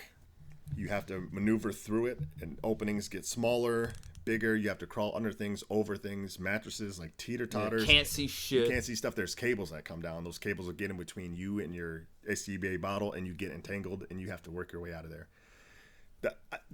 Those are good to do. In real life, I would never go through a tiny opening. You just break it open. Yeah. You would break it open, or you just wouldn't go. Yeah. If it takes that long, you have to reduce profile, which means you loosen up your pack with your SCBA bottle on it and slide it to the side. Worst case scenario, you have to take it off. Yeah, you never want to do that. You never want to do that. Slide it in front of you, holding onto the regulator so your mask doesn't, get ripped off your face. Sound the other side, make sure you can even go there. Slide your pack through, get to the other side, put your pack back on. Doing that in very little room, hardly enough room to take it off, and then sliding through a small opening, it sucks, man. And for a bigger guy, you're exhausted now. You're crunched over, you're trying to put your pack on, you're trying to buckle your straps, unbuckle. Didn't want to do it. I get mad. In real life, I'm kicking doors open. I'm doing stuff. I'm not, but they don't want you to ruin their trainer, so you can't do that. Get through that. It's hot, sweaty, 45-minute bottles. We get through it. Everybody else gets through it. We're still training Slayer. He's crushing it. And we start doing, the burn tower, or just your drills where you pull up, do a forward lay, reverse lay, hook up to a hydrant, pull attack lines, go into the building. They're using wood, hay, so there's real fire, real smoke. Find the fire, put the fire out, and while that's happening, you got a team doing search and rescue. They're looking for anybody. And we use dummies for training evolutions like that. Anytime you find a dummy, you get the dummy out, and you call for help doing that and call for medical to treat the patient we're pulling out. We do all that. I feel like we crush it, get ready to get out of California. And so we're out processing now. We're turning in Humvees. We're doing that stuff. We decide we don't need as much time. They give us a few days to out process and get your shit and return. Some of these units have 100-something people. We have 5, and we all are on the same page. It's a lot easier to get 5 people out somewhere than hundreds of people. So we have a bunch of days. Realize we don't need that. We're dipping early. Yep. Along the time in Cali, anytime we can, we're going. We'll go to St. Louis Obispo. We had a routine where we would go to King City. We would change in like the Motel 6 parking lot in the civilian clothes, and then we would go out. I remember we saw the Jurassic Park 25-year anniversary movie at the theater. Yeah. Went to this bomb-ass pizza place because we had to get away. A lot of MREs and some chow hall, I think, when we were in Cali. Yeah, they had the chow hall. It was a mobile kitchen. Yeah. We ate there breakfast and dinner, and then we would eat. I know why you're laughing. And then we would eat MREs during the week. So then whenever we could, we would dip, go to the civilian side, change into clothes, hit a restaurant, bar, whatever, hang out. Then we decided to dip early. That was a headache. Yeah, it's a little snafu. It was a Which little we snafu. should have. It was on us. We should have known it wouldn't have been as easy as what we thought it was. But I don't think it was like our fault for like asking just somebody else, Right. to do it. And shouts out to Big Harris for Harris doing helped that. us But yeah, the way that they like tried to fuck us over, we're like, no, like we cleared it. We cleared everything ahead of time. We're like, we're gonna have this one person turn it in, and then I don't really remember what happened, but They said, I don't want to get too far into it. I just know that on the way out, you check with the S1, S2 to be able to clear everything. The what did they call that place where they were picking up trucks and Connex boxes, all that. It was a certain name for that place. We cleared them. Hey, what do we got to do to check out of here, to get our gear out of here? 3 times checked it. You're good to go, Sarge. Okay. Anyway, we dip, get a hotel room in San Francisco. San Francisco was bomb. From San Francisco, we're gonna stay the night there, and I think we're at a Marriott, and then the next day we're gonna spend the last day in San Jose, and then fly out. because that's where our flights live. That's where our flight was. We had some friends meet us in San Francisco. No, San Jose. Yeah. That's the next. San Francisco. We get to the hotel. We're over by Pier 9. We go to some restaurants. Yeah. Hanging out. It's a great time. We take Slayer to the strip club. First time he's ever been there. That's when the whole North Korea line keeps coming back. Yeah. Trying to get into places and getting special treatment because, hey, man, these guys just got back from fucking North Korea, man. Just take care of these guys. We hit the strip club, lame, hit a couple bars, super cool. Next day, wake up, hungover, head to San Jose, we call it. It was San Jose. Awesome city. I think it was draft day. A lot of people were out that day. Yeah, yeah. The first bar we went to, I dropped fucking close to $300. This is during the day. It's like a lunch. Yeah. I drop about $300 because at this point, the tradition at the end of an AT, usually you're at an airport and you're drinking, you're having a beer, you're reflecting on, we did it. Yeah, we crushed it. And then also at this point, everything's turning, the problem solved. We're on our way home. 3 weeks Most of the shit I talk about anytime I tell stories is, oh, how was it? Oh, it was great. We got to go to San Luis Obispo and we did this. It's never about you. You have to realize a lot of that time you're in a tent. There's fucking spiders everywhere. Yeah, It's as it cold sounds, that there's night. a lot of downtime. Yeah, because it's cold. California, but it's also in April, so it does get cold. It got fucking freezing cold at night. I didn't bring my extreme part of my sleeping bag. Just long days, MREs. We found a glitch where we were able to sneak off post. Again, we had Real World placarded on our fire truck, and we had the rental car, the tactical TSF. They don't question that. We go anywhere we want. We found an active duty chow hall, and they started letting us eat there. And we ate there, and it was great. Like, yeah. Oh, you guys eat here? Yeah. Fucking MRE when you got a nice chow hall that's not a mobile kitchen. And we would still get the MREs because they have to give them to you. So remember, we just had them in the back of the TSF. So most of the stuff I talk about as far as a 3-week training in 400 League, California, is the fun parts, because that's what I remember. And people probably want to hear more about the training and what that's like, and planning. And ask me, I'll tell you about it. I reminisce about my time with you guys, and you guys killing it. What else? We promoted Slayer, and we took him to a lake. Almost killed Slayer on accident. And had a formation. Yeah, I forgot about that. Yeah, the whole thing almost was for nothing because he almost died. So, like, my guys, we get a mission. We'll do the mission. We'll fucking do our best, and we usually crush it. And then after that, we dip. We don't want to sit around. Let's do something fun. We do a lot of training, though, especially leading up to that. Instead of just fucking around, we're drilling, we're training, so that when we do get there and there's other units watching us and we have a live fire and it's burning and there's smoke, we know what the fuck we're doing. We know where our equipment is, and we know. So we did do a ton of training before we even needed to do training, just to be ready, just to be refreshed on stuff. But then when that's over and we have time, let's go, let's leave. Fuck it. I don't care if we get in trouble. It's on me. Work hard, party harder. If they find out we left post, and that's on me. I don't give a shit. That wasn't them. That's on me. Never got caught for that shit because we keep it professional. Yeah, but we're also good. Like, when we go out, we do it. Nobody got arrested. Yeah, no, it was calm for the most part. Yeah, it was. We kept it G. So then, so now we're in San Jose. We're getting ready to fly out the next morning. AT's over. We crushed it. We're bringing all our equipment's heading home. Everybody's safe. Nobody got hurt. We didn't lose like a fire truck. We didn't lose, thousands of dollars worth of equipment. Everything worked out great. So now we're celebrating. So I dropped, close to $300 at the first place we go to, because I'm buying Patron shots. I'm proud of you guys. Yeah, we're happy. We're eating. We're feasting. It's all good. We're going home. Not back to, and then you're in a tent. You're in a tent for 3 weeks. You're using a porta potty, or you're shitting in a hole. You're eating pretty shitty food. Now you get to go home and have a real shower. Yeah, absolutely. You get to use a real toilet, and you're all those things. So we're celebrating. San Jose, awesome. Underrated. I thought it was clean. It was super cool. I thought it was more cool than San Francisco. San Francisco I loved was cool, but it was expensive. We got to ride those what did you call it? Trolley? Yeah. Streetcar? Yeah. Whatever you call that, we rode those, and that was pretty cool. They just ride so close to each other, and then they have I don't even know how they drive it, but they're like, ching, ching, those pull handles, and it was just a great time. San Jose was great, and that's the long story of how, I almost missed the flight. I overslept, drunk as fuck. I was with I was with a friend who they met. They came from out of town, showed up with the cooler. We got drunk as fuck. Tried to hit the strip club at 4 a.m. North Korea thing didn't work. Get back to the hotel. The alarm goes off.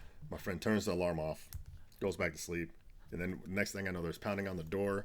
You guys are dressed, ready to go. I'm waking all up packed, like, naked. You're like, okay. What the fuck didn't you wake me up? Like, we tried. No, I think you guys called. Yeah, we blowing up your phone. I think she answered the phone. I was like, yeah, okay. And then hung up, didn't wake me up. Anyway, we returned the TSF.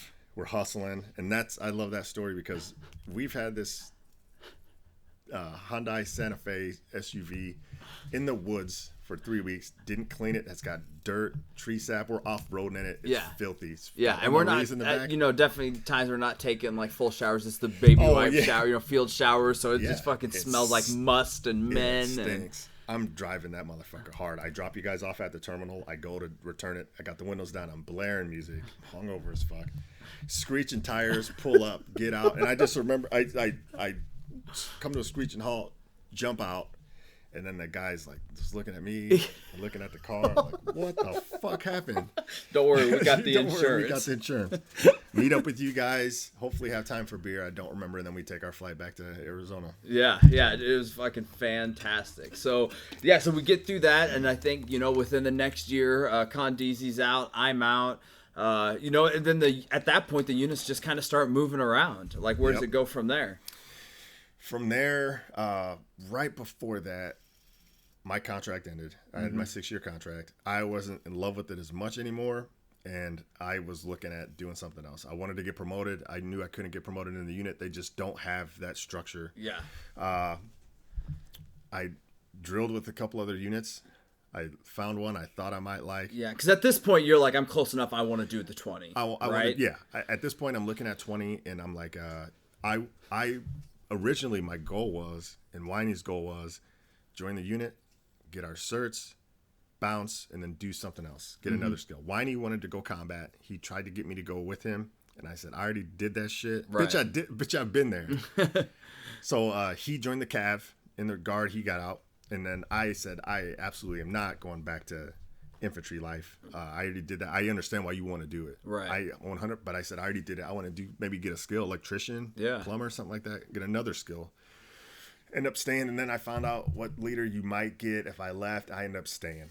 So after you guys left, I was like, well, now what I want to do. I don't need to be here anymore. I think I think I put in my time. I really wanted to move and do something else. Around this time, the unit moved from one location to 3 hours away, and we merged with another unit, and I didn't like anything about that.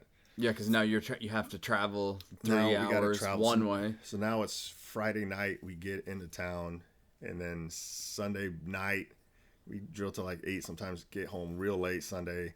I didn't like some of the individuals from this other unit. We didn't get welcome like we were supposed to do. The 245 actually went to Missouri, and we all got split up. We had new soldiers then. Before this, we had a couple ATs. We went back to PA, same thing. This time I did structural collapse training and a week refresher for rope, and that was fantastic. Yeah. The instructor thought we needed rope. The guys who hadn't been there before did what we did in 09. So they said, you guys are here for rope tech. Like, we already have rope tech.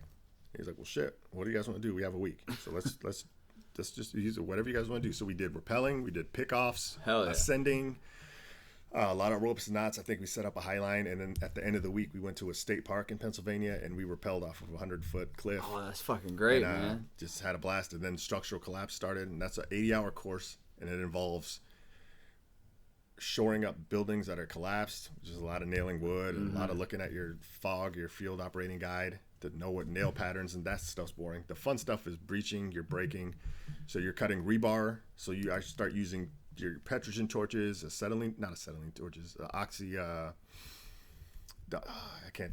osmoric, I think, torch.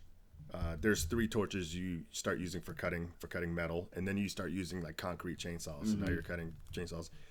Really physically demanding course. It's 8 hours, and we at this point were drinking hard at night. We're going for it.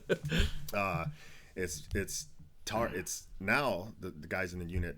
You and Condeezy left. Manzito and Slayer took your place, and then after that, 2 more soldiers. Engelman shouts out, and then Tarzan. Tarzan shouts out, and those guys are solid. We still got a solid team. We're kind of split up during this training, but it's still a really good time. We're working weekdays, and we're staying in a hotel. We're off at night. We're off on weekends. We're going pretty hard. The structural collapse course, like I said, 2 weeks, and you're cutting concrete, you're breaking concrete, you're burrowing holes through concrete to find people, So we're doing that. It's a blast. New York City again, PA, Six Flags Great Adventures we went to in New Jersey. That's in PA. Sorry, that's in PA. But it was a great time. After that, like I said, we switched locations. We're with another unit. That's where I get in trouble. Yeah. So I fail urinalysis because I have Xanax, which is alprazolam, and marijuana in my system. Cannabis, yeah. Cannabis. Yeah, it definitely doesn't say marijuana. Maybe it says THC. I don't know what it says. So I get a call. Says, hey, what exactly happened? During this time, I'm a fireman, went through a divorce again. And shit's hard, man. So what happened was they called me in, told me I failed a piss test. Did you know you were going to fail it? No. I didn't think they tested for Xanax. Okay. I really didn't. I was taking them for. And what about the cannabis that was in your system? Do you? That I knew. Yeah, I knew I would fail. You figured you were fail. So what happened was, I go in. They tell me I failed a piss test, and they say we don't know what it is. It says alprazolam. And I said I know what it is. It's Xanax. I said I didn't know you test for Xanax. I said that's fine. Do you have a prescription? I said no. Yeah. I ain't no fucking nerd. Man. They said well you need to take a piss test. I said I'm not going to take a piss test. I'm going to fail a piss test. I'll tell you right now, I'm going to fail it. They said, you have to take it. I said, I'm not going to take it. Yeah. I should have just left. At this point, how many years do you have in? 17. You're 18. 17. This time, I know I'm going to fail it because I have marijuana in my system. Right. They said, it's the same as failing one piss test. You found out today, you take a piss test today. I shouldn't have taken it. I took it. This time, I failed for Xanax and marijuana. And the paperwork starts. The units are like, we want to retain you. You've been an asset. You're a civilian side. At this point, I'm on my state's urban search and rescue team through FEMA. I'm worked through the city. I've been there for a while. I worked special operations with the city. I'm special operations certified through the city. I have a lot of experience. I've done my best to be a good leader. Yeah, and at this point in your career, you've never been flagged for anything. You've always passed PT, always passed ranges, never failed the piss test before. It's my first failure. Yeah. It's my first time failing. And not that there's... I mean, I guess I don't know. Like, to me, it's like, it is what it is. You know you're going to have to take a test. So, I mean, you definitely... Yeah, I mean, I definitely did that. It is on me that I failed. But it's also like, I mean, if I'm not mistaken, you're doing it. And again, not trying to justify anything. But, like, you're not sleeping at night, you know, because of, like, work stuff and, and all of this. So, I get it. It should fucking be legal anyway. I wasn't doing party drugs. I was doing things to help me relax. I had a couple buddies die even. Yeah, absolutely. Like you were going through some shit. So I think that is important. Yeah. Like to say like it's not like it's out fucking around. So my thing was I told them I said look that's on me. I made the mistake. Yeah. I should have definitely if I wanted help I should have reached out and I should have got a doctor's prescription. I didn't. That's on me. I'm not gonna make excuses. Yeah. So I wrote a letter saying why I want the Army to retain me as a soldier. Unit did the same thing. This goes on so I have less than 17 years. This is maybe around 15, 16 years. Okay. This goes on for 2 years. The Army recognizes this as 2 failed tests. Even though the day I found out that I failed, I took a test that day knowing I was going to fail. Shouldn't have done that. So now I have to do 2 packets. And it looks on paper like I'm a multiple offender at this point. Yeah, he's a real piece of shit. Like I found out, got counseled, and then the same thing happened where these incidents were back to back. So it doesn't look like that on paper, but that's the way it is. I tried to explain that. The unit, they got my back. They say, we want to keep this guy. Yeah, he's been fucking great for 10 plus years or longer. I never failed PT, never failed rifle. Every course I went to, usually distinguished graduate. Yeah, absolutely. The NCO Academy, Dean's List, distinguished graduate. Fire Academy, Dean's List, or not Dean's List, but I don't know. I probably was, but I was a distinguished graduate. Right. I feel like I excelled at everything I did. I'm on probation, not probation, but flagged. I can't get promoted. I can't go to special schools. I can't use college money. I wasn't using college money at that time. But I'm just pretty much stuck in limbo. Finally, I'm asking, like, what's going on with this? Mm-hmm. Like, I want to be able to either switch. I was looking at switching careers and doing stuff. And they said, it looks like they're give you 2 years of probation, which you've already done 2 years of probation. So the flag should be lifted and you should be good to go. Yeah. I get called on the phone. February of 16, I believe, on the phone. And it's the lieutenant and it's the leader of the firefighter units. And they tell me, hey, as of today, you are discharged from the Army Reserves. Unfucking believable. And I said, what? And they said, well, the good news is it's an honorable discharge. So it's the same thing as if your contract expired. Yeah. You're out honorable. Which is nice. Which it's was still big time. Yeah, I mean, it is, yeah, because, I mean, we'll find out here in a little bit why it's, so it is good, but it's still a kick in the nuts. It's a no big time warning, kick in the like, nuts. you've already been on probation. It's Yeah. your first flag ever in Yeah. 15, 16 years. It's just, it's insane. It hits me hard. Yeah, it hit you real hard, man. I remember... Not to throw your business out there, but No, I remember it we did. had a long conversation on the phone because Yeah. you're like, I have like all this time in, and they're just gonna fuck me. Right. I felt Yeah. fucking bad With for you. 3 years left, I didn't know if I was going to be able to make my retirement. I Yeah. felt like I've given a lot in 16 years to the Army, Yeah. including my personal sanity, divorces, Yeah. just personal life, missing holidays, like a lot Yeah, of those I mean, things. your hearing, you know, Yeah, you got absolutely. shittier hearing because of it. So I remember they told me, it's honorable discharge, wait 6 months, come back in, it's not going to be a problem, you're fine. I remember But that's so weird. Like, why would they discharge you in like just 6 months? Like, I mean, don't. I know you're not going to get any reasons, but like that logic doesn't make sense to me. So then Maybe hoping you just don't come back in, probably. yeah, they're not good at talking on the phone in Yeah. this situation. They're not doing it well. I just want to hang up the phone and look at my options. They keep me on the. They're like trying to talk, and I don't really want to talk. I know the lieutenant said something about. He's talking about like addiction. He's like, it's fucking ridiculous. But he's like, yeah, I suffer from addiction too. I actually had a porn addiction, and it costed me a job, like all this other stuff. I'm like, in my head, I'm like, what the fuck does this have to do with me? Yeah, Relaxing. yeah. Plus, I'm not an addict. First an of addict, all, like, right, yeah, first get off. that out of your head. I'm 100% not an addict. Yeah. So I think that's Yeah, hilarious. yeah. You would have waited a week to piss test me. I probably would have been, you know. But he tells me about his porn addiction and shit like that. And like, hey, Yeah, that's weird. we still got your back. And I'm like, whatever. Hang up the phone. Get the paperwork. The paperwork comes from some 2-star general that doesn't know me. That the tech level is in Wisconsin, and it says this soldier doesn't fit the standard of the U.S. Army. And I try not to let that hit me, but Yeah. I'm like, don't know Again, me. you just go back to being a Yeah, number. you don't fucking know me. You don't know what the standard is, obviously. If you knew who the caliber person I was, I 100% meet that standard from the Army, which is a very low standard. That Yeah. I exceed at. Yeah. It's not a big deal. I know what I want to do. Talk to a recruiter. 6 months later, I don't want to go back to the firefighter unit. No, of course not. At this point, I'm like, fuck them. You're just looking for anything to get those last. Anything, I just want to do my 3 years. I talked to a recruiter, and she says, I give her the whole 9. Hey, I'm a good guy. I made a mistake. I just want to finish my time. I think I'll be an asset to wherever I go. I'm solid, rock solid. The mistake that I made won't happen again. I don't have anything to hide. Mm-hmm. She tells me, I don't know how deep I want to get into this. She tells me, first off, it's not a problem. We'll get you in the National Guard. You're good to go. Don't ever talk about failing a P test. It doesn't look like it's in your record. That's just going to be a bunch of red flags and more red tape you have to go through. Do what I say. You're good to go. I do exactly what she says. Go to MEPS. Whole thing again. I'm in my underwear. I'm doing a duck walk. Now I got all these tattoos. Which is weird Yeah. that you have to do it all over again. But was it because you got discharged?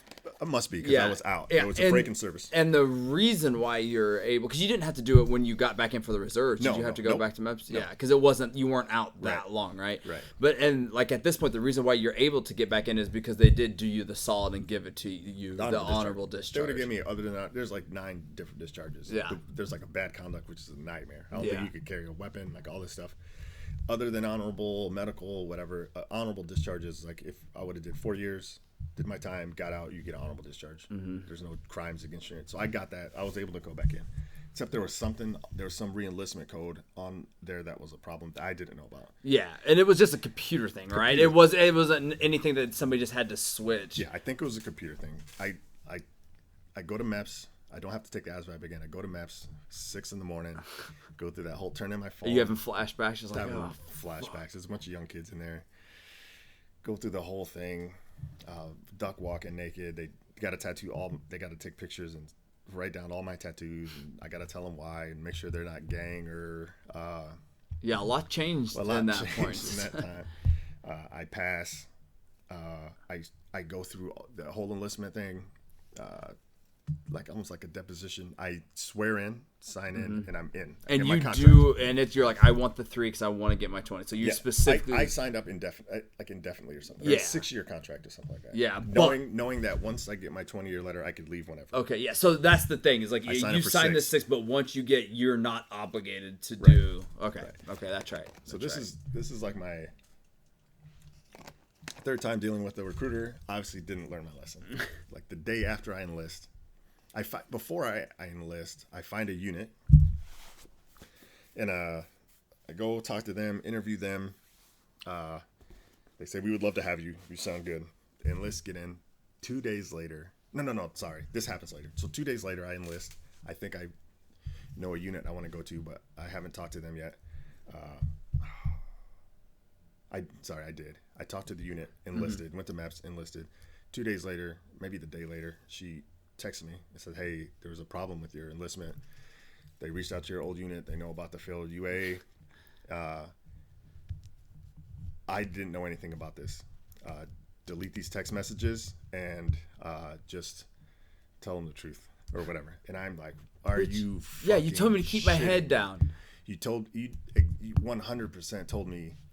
I went in there, nothing to hide. Yeah. Not ashamed of anything. Yeah, at all. This is what the deal is. This is what happened. This is what I want. How can you make this Fucking happen? recruiters. She lies to me. Now, the day before, I'm just in there, like swearing, like everything in here is true. Everything that if it's not true, you're subject to a fine, jail and prison, fraudulent enlistment. You could go to jail. Yeah, everything's 100%, 100%. Now she's telling me I didn't know. So now I'm like, great. Investigators are gonna grab me. They're gonna say, hey, why did you lie? And I either have to throw her under the bus or say, yeah, I didn't tell her because I was trying to get in the Army legally. Right. Nightmare scenario. Really worried about fines, jail now, and never being able to finish. Right. Contemplating telling the truth, being a snitch, keeping it real, not sure what I'm going to do, stress. Yeah, absolutely. All could have been unavoidable too. Investigators never get a hold of me. I don't know what I'm going to say when they do. I'm expecting it. Yeah, you just knock on the door. Yeah. Doesn't happen. Months later, I'm in Kansas City, KC Mo, there for the Run the Jewels concert. Me and Camus were hanging out. We're in the red light district. Power light district. Red light district. Yeah, right. And we're eating, getting ready for the show, and I get a call from the recruiter. She says, hey, your paperwork's good. There's a unit that's interested in you. They just want to meet you. I said, dope. Get back in town. Did she say why? It's just all of a sudden it was just. She said there was a problem with like my re-enlistment code that they didn't see before, and it said I shouldn't have been able to re-enlist somehow, even though it was honorable discharge. Something I've never heard of. I don't know recruiter stuff. I go to the unit. It's the first sergeant and the company commander, captain, and I talk to them in a closed door, and they ask about me. I tell them nothing to hide. I don't say anything about the recruiter. I just say this is the deal. Like I'm rock solid. I'm gonna pass everything. I'm gonna learn the job, which is chemical, CBRN, chemical, biological, radiological, and nuclear. I'm a hazmat tech. I went through hazmat awareness. I'm a huge asset to this unit. I'm a hazmat tech. That's not even a requirement Yeah. for them. I said expert infantry, 11 Bravo, 12 Mike, listed qualifications, civilian qualifications, EMT, been through paramedic school, special ops on the job. I'm telling you, I'm not a bullshitter. I'm rock solid. They say, we'll give you a shot. And I said, okay. They get me in. Yeah, we'll see if you're up to snuff. This is 6 months later. I'm in my lieutenant. Now I'm in a chemical unit, much different than my old units. I went from infantry, which is a big unit, all male, to a firefighter unit, which was mostly male, small, but 20 of us and 3 attachments to a unit with like 90 people. I don't know anybody. I don't know the job of really what they do. First drill, I'm grading a PT test. My lieutenant tells me, one of my first drills, like, you pass a PT test, you're a rock star. The exact words. And like, I'll take a PT test right now. I'll pass it. I get in with them. I know I have 2 years left. And you told them like up front about in that closed door meeting, you're like, hey, listen, as soon as I get my letter, I'm getting out. Like they know. Yes. Okay. They know my plan. I tell. In the meantime, while I'm here, I'll do my best to lead soldiers and to pass on my knowledge that I have from the last 18 years. And whatever. My time was counting. Yeah. From when I enlisted in the National Guard until I drilled was Yeah. 8 months or something like that. I was getting credit for that. Taking a real big chance on you, Brown. Fucking drug addict. Exact words. So I get in it with them. I start learning their job. I start passing on my knowledge. I'm just doing my best. Go to AT. Our first AT was in Fort Leonard Wood, Missouri. My first time ever being there. That's where we went to basic training. Yep. That base is partially it's Oh. a shithole. They call it Lost in the Woods. It's in the woods in Missouri. The first time I'd ever been there, and it was the first time doing an AT with another unit. In the last 11, 12 years, I was in the fire unit. So excited about it. And it was all basic training stuff, man. Yeah. Instead of doing fire stuff for 2 weeks or a month, we were doing basic training stuff, and I loved it. Yeah, absolutely. Just going out the way you came in, man. That's pretty cool. We did the gas chamber, which I love it. Yeah. People were nervous about it. I'm like, this is fucking fantastic. You're not going to get hurt. Some people thought it was weird, and I said, no, man, this is exciting for me. It's taking me back to infantry days, to basic training days. The gas chamber sucks, ladies and gentlemen. They use what the fuck is that? Not OC, but Yeah, I don't know what it is. it's a chemical that makes smoke, and you go in there, and part of it is just being confident. It's like confidence in your gear. Mm-hmm. You have a chemical suit. Now it's called a J list. Everything's changed in the last 20 years, 18 years. You have your gas mask. So you go in with all that stuff on, your rubber gloves, your rubber boots, your chemical suit, and your mask. They have you do like jumping jack, or not that aggressive, but like movements to make so you're confident that if you're in a chemical environment, you're protected. Your exposed skin, like around your wrists, that starts burning already. And then they have you break the seal on your mask and then clear it by blowing in it and then putting your mask back on. And then the last step is you take your mask completely off. And I've been in a bunch of gas chambers, depending on how aggressive they want to be, basic training is a nightmare. You can't leave until you can leave. Right. So they're asking you, what's your last 4 years social? What's the first general order? What's this and that? And you can't breathe. As soon as you try to breathe, it's Yeah, you can't. There's nothing there. this chemical is designed to make you miserable, incapacitate you. You can't see, you can't breathe, your skin's burning, it's tingling, you're starting to choke. You're actually choking and spitting. It turns you into a complete bitch. That's what it's meant to do. That's designed to make people bitches. And it works every time. Depending on how aggressive. This wasn't aggressive like in infantry. After basic training, like I said, in basic training, everything's rough. It's tough to have fun. You're really scared. Yeah. You go to YouTube, watch videos of U.S. Army or Marine Corps gas chambers, and you'll see people coming out of there with snot hanging down from their face to their toes and choking and burning and rolling around. It's great. It clears out your sinuses. So much fun. After basic training, like when I was active duty, we would go to the gas chamber once a year or so, and we would have contests and who could stay in there the longest. It won't take long, but it's way more fun when you have control. When drill sergeant's in control, you can't leave. Yeah, You might get tackled. You have to wait for permission to leave, and then you're sprinting out of there. This one wasn't as aggressive. We took our mask off, tried to breathe in a little bit, got out, and it's stinging. But it was fun. We did that. We did obstacle course. We did a confidence course. We did rifle range, machine gun range. We might have did rappelling. We did all the stuff you do in basic training, and I love that. I had a blast. It took me back to the old school. Not that I don't love firefighting, but when I do that as a civilian and in the Army, it's fun to teach and to be at a different level. Yeah, absolutely. But going back to basic and doing shit like that, I loved. Yeah, I that. feel like, especially like after all the shit that you went through to get there, like to go out that way. You know, I remember like you like sending me pictures and like you called to tell me about the AT and how fucking great it was. Yeah. And we were doing a bunch of stuff and drills, and we went to a chow hall one day, a few times, and one of the times we went there, it was a week one, day one basic training class. They were surrounded by drill sergeants, and they got hammed the fuck up. So for this, there's like 20 drill sergeants, and you see them kind of gaggle fuck marching down the road. It was cool to see. They teach MPs, they teach basic training there. So to see brand new soldiers, and they pull up to the door, and then they file in order, count off, do all this stuff, get in, sidestep, getting screamed at. People nose to nose, multiple people screaming at you. They pull people out of line, like, you want to fuck around? Okay, so then you're standing there with the plate, like, I will not use a spoon for, like, you know, they have to repeat that. They're doing that. They're just standing there holding their, I will not use a spoon. I'm a dumbass. So they're good. just in there fucking screaming, and these kids are panicking, and Yeah. I just loved it. It was the happiest time. That's the thing I remember most about Fort Leonard Wood, Missouri was these kids just getting Like you're just getting started. I'm on my way out. Yeah, dude, that's fucking great. Get done with AT. I did well. At this point I'm flagged because of not because of what happened with the recruiter, but something in my paperwork. Yeah. So I can't get promoted. Whatever. They're like, you did great. You're a great asset.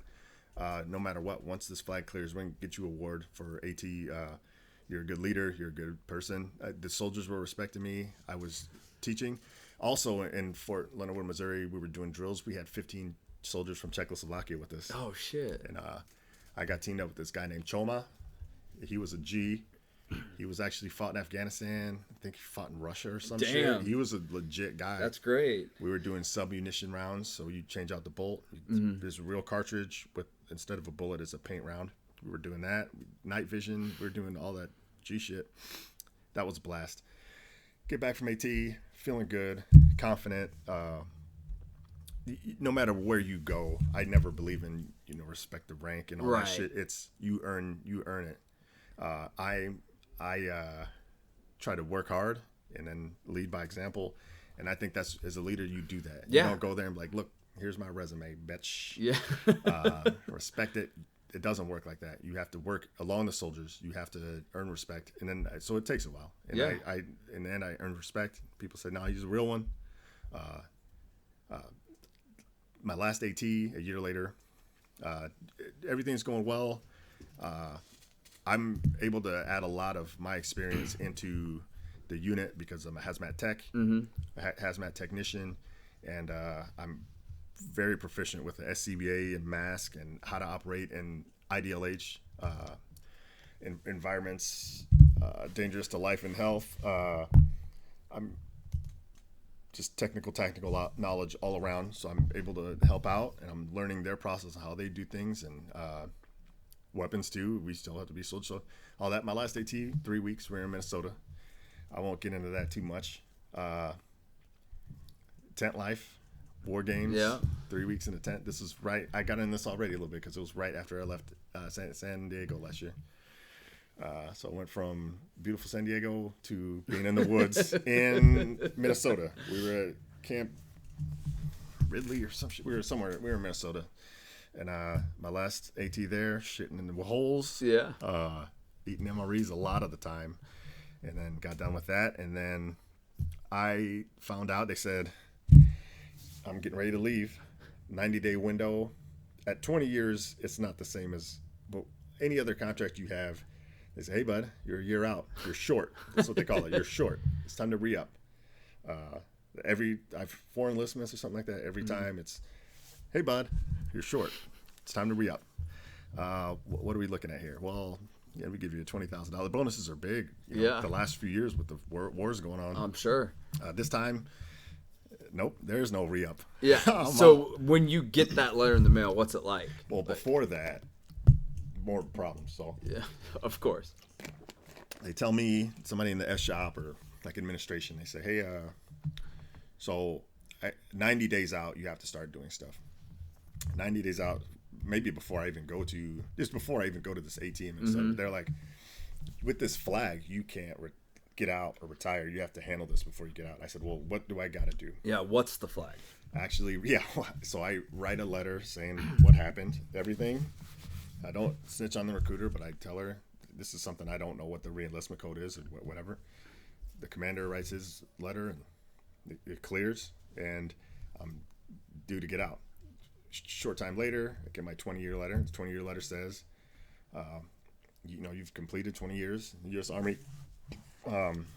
You're entitled to full benefits. Fuck yeah. All that stuff. Most of that is at age 60. But it's a big, long letter with a big stamp on it. How do you feel when you get that, though? Like, when it comes in the mail and you open it and you see that? Like, is there just, like, relief? Incredible. Like, yeah, it was it's just everything, especially, like, all the shit that you've been dealing with. Right. You know, it's got to feel fucking great. A lot of obstacles. Yeah. It felt really, really good. Really, really good is a horrible fucking Right. adjective. It felt amazing. I've been waiting for this. You know, I went up and downs in the Army. Great times, some of the best times of my life. Bad times, shitty times. Times where I missed a lot, like with my daughter, especially during the summertime. Times I missed with friends and family. It seems like drill's always on the best weekends. Yep. It's once a month, usually 3 days, and it's a lot of times overnights. This unit, almost every drill was at the beginning. When I was a kid, they said the Army, join the Army Reserve, join the National Guard. It's 1 weekend a month, 2 weeks a year. But back in the day, it was you work 8 hours, go home, come back Sunday morning. Now it's 3 days, and it's almost always overnight, and you're at camps where you're far from home. And then drills are 2, 3. They're usually ATs are usually 3 weeks, and that's one of them. Sometimes, a lot of times there's 2 of them. And if you want to go to leadership school, that's another one. We would do 3-4 day drills, so you're missing birthdays. You know, a lot of friends and family stuff, and just doing this. I was 100% ready to get out. Yep. There was no part of me that was like, I could do this for another couple of years. Some people get their letter and they say it's a relief, and they know they could leave anytime they want. Yeah. And so they'll stay until they finally say, I had enough. Me, as soon as I got it, I went in. I said, hey, I got my letter. I'm done. So does that letter have a date on it? No. It just says that you got your 20 and you can You're go. eligible for full benefits. This is your 20-year letter.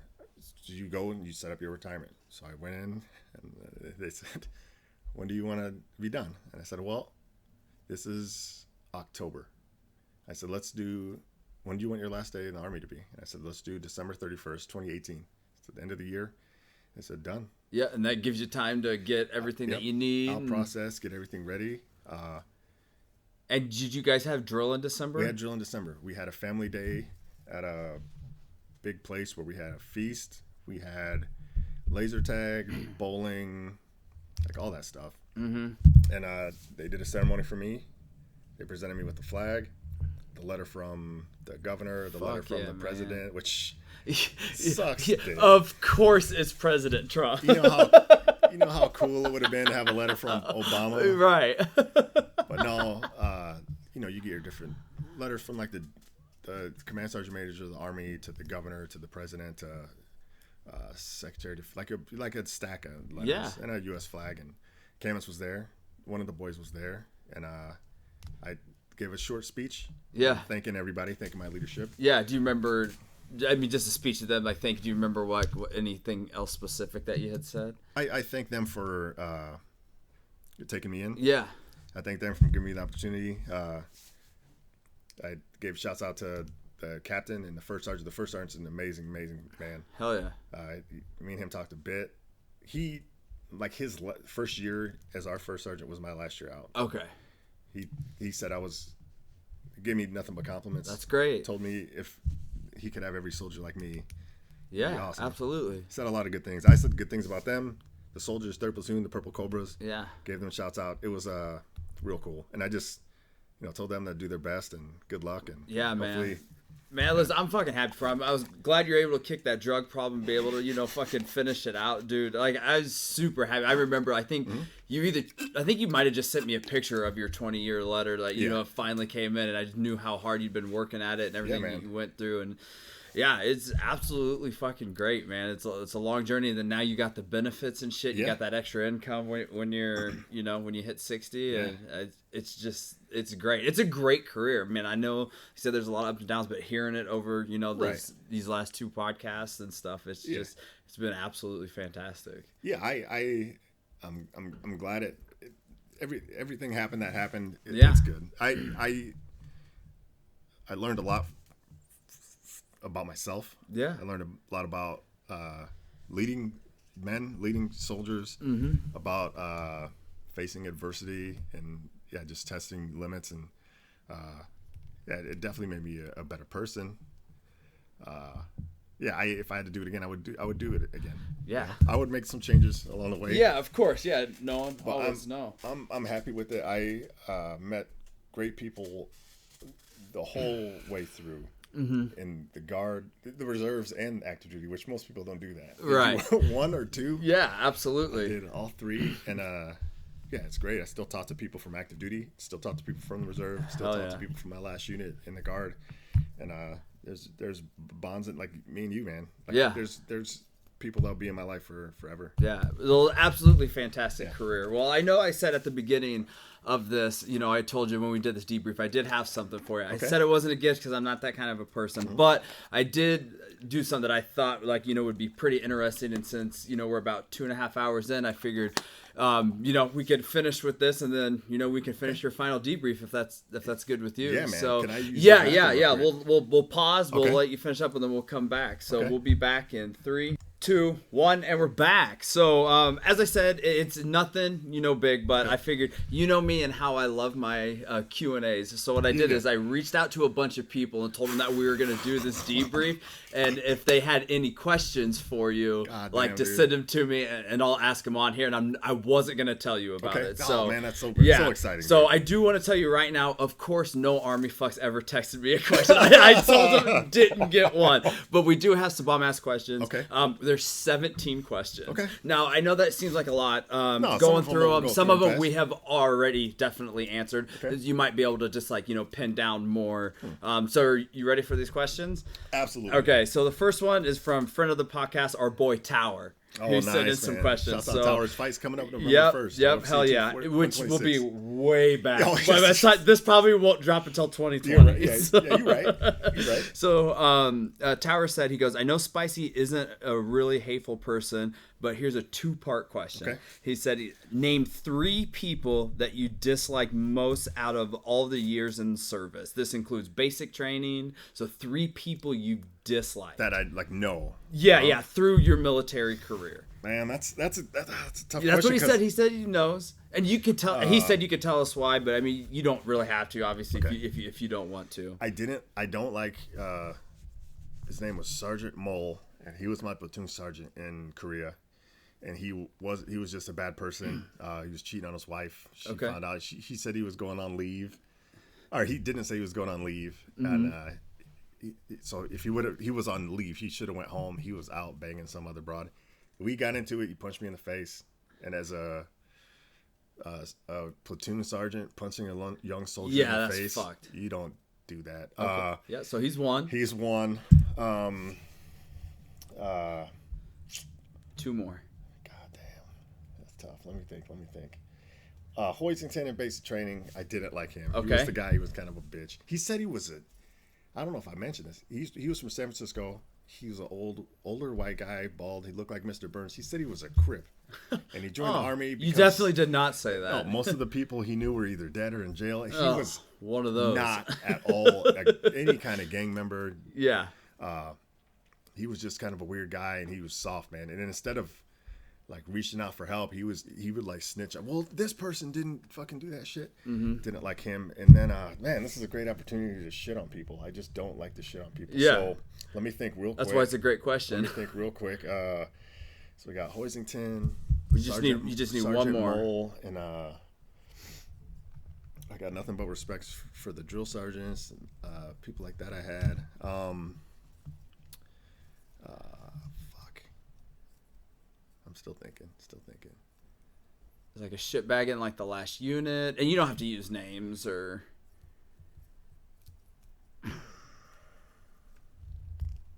Look, sorry, man, but let me put that on the back burner, and then because we got You have to come up with it because it's a part of it. You have to come up with the third person. Oh, am I gonna fuck, marry, kill? or something? Yep, that's Oh, exactly. That's what Tower said. He said part 2, fuck or marry, fuck, kill. So that was Okay.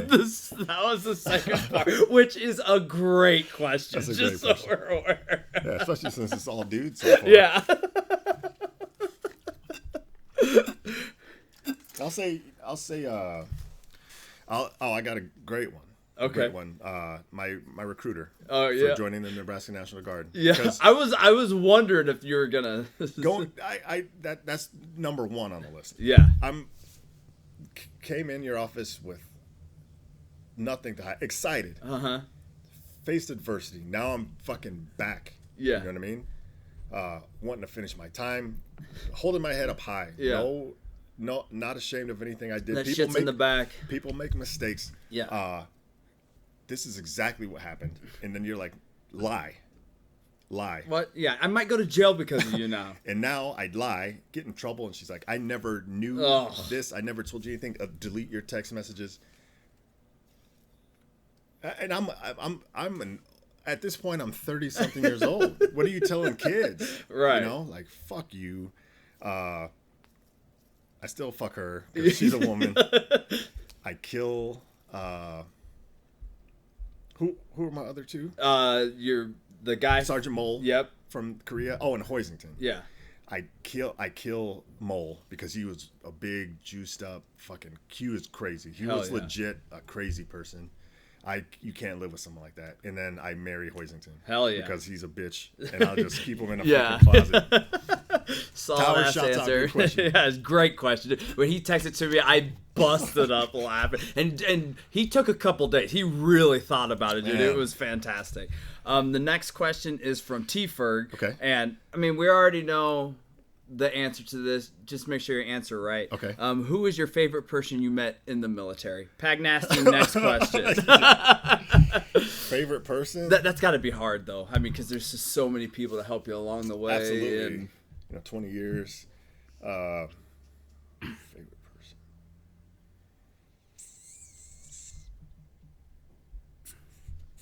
It's you, man. Yeah. I mean, we were doing the podcast. Yeah. I'd stay in contact with so many people, Yeah. and there's people who inspired me.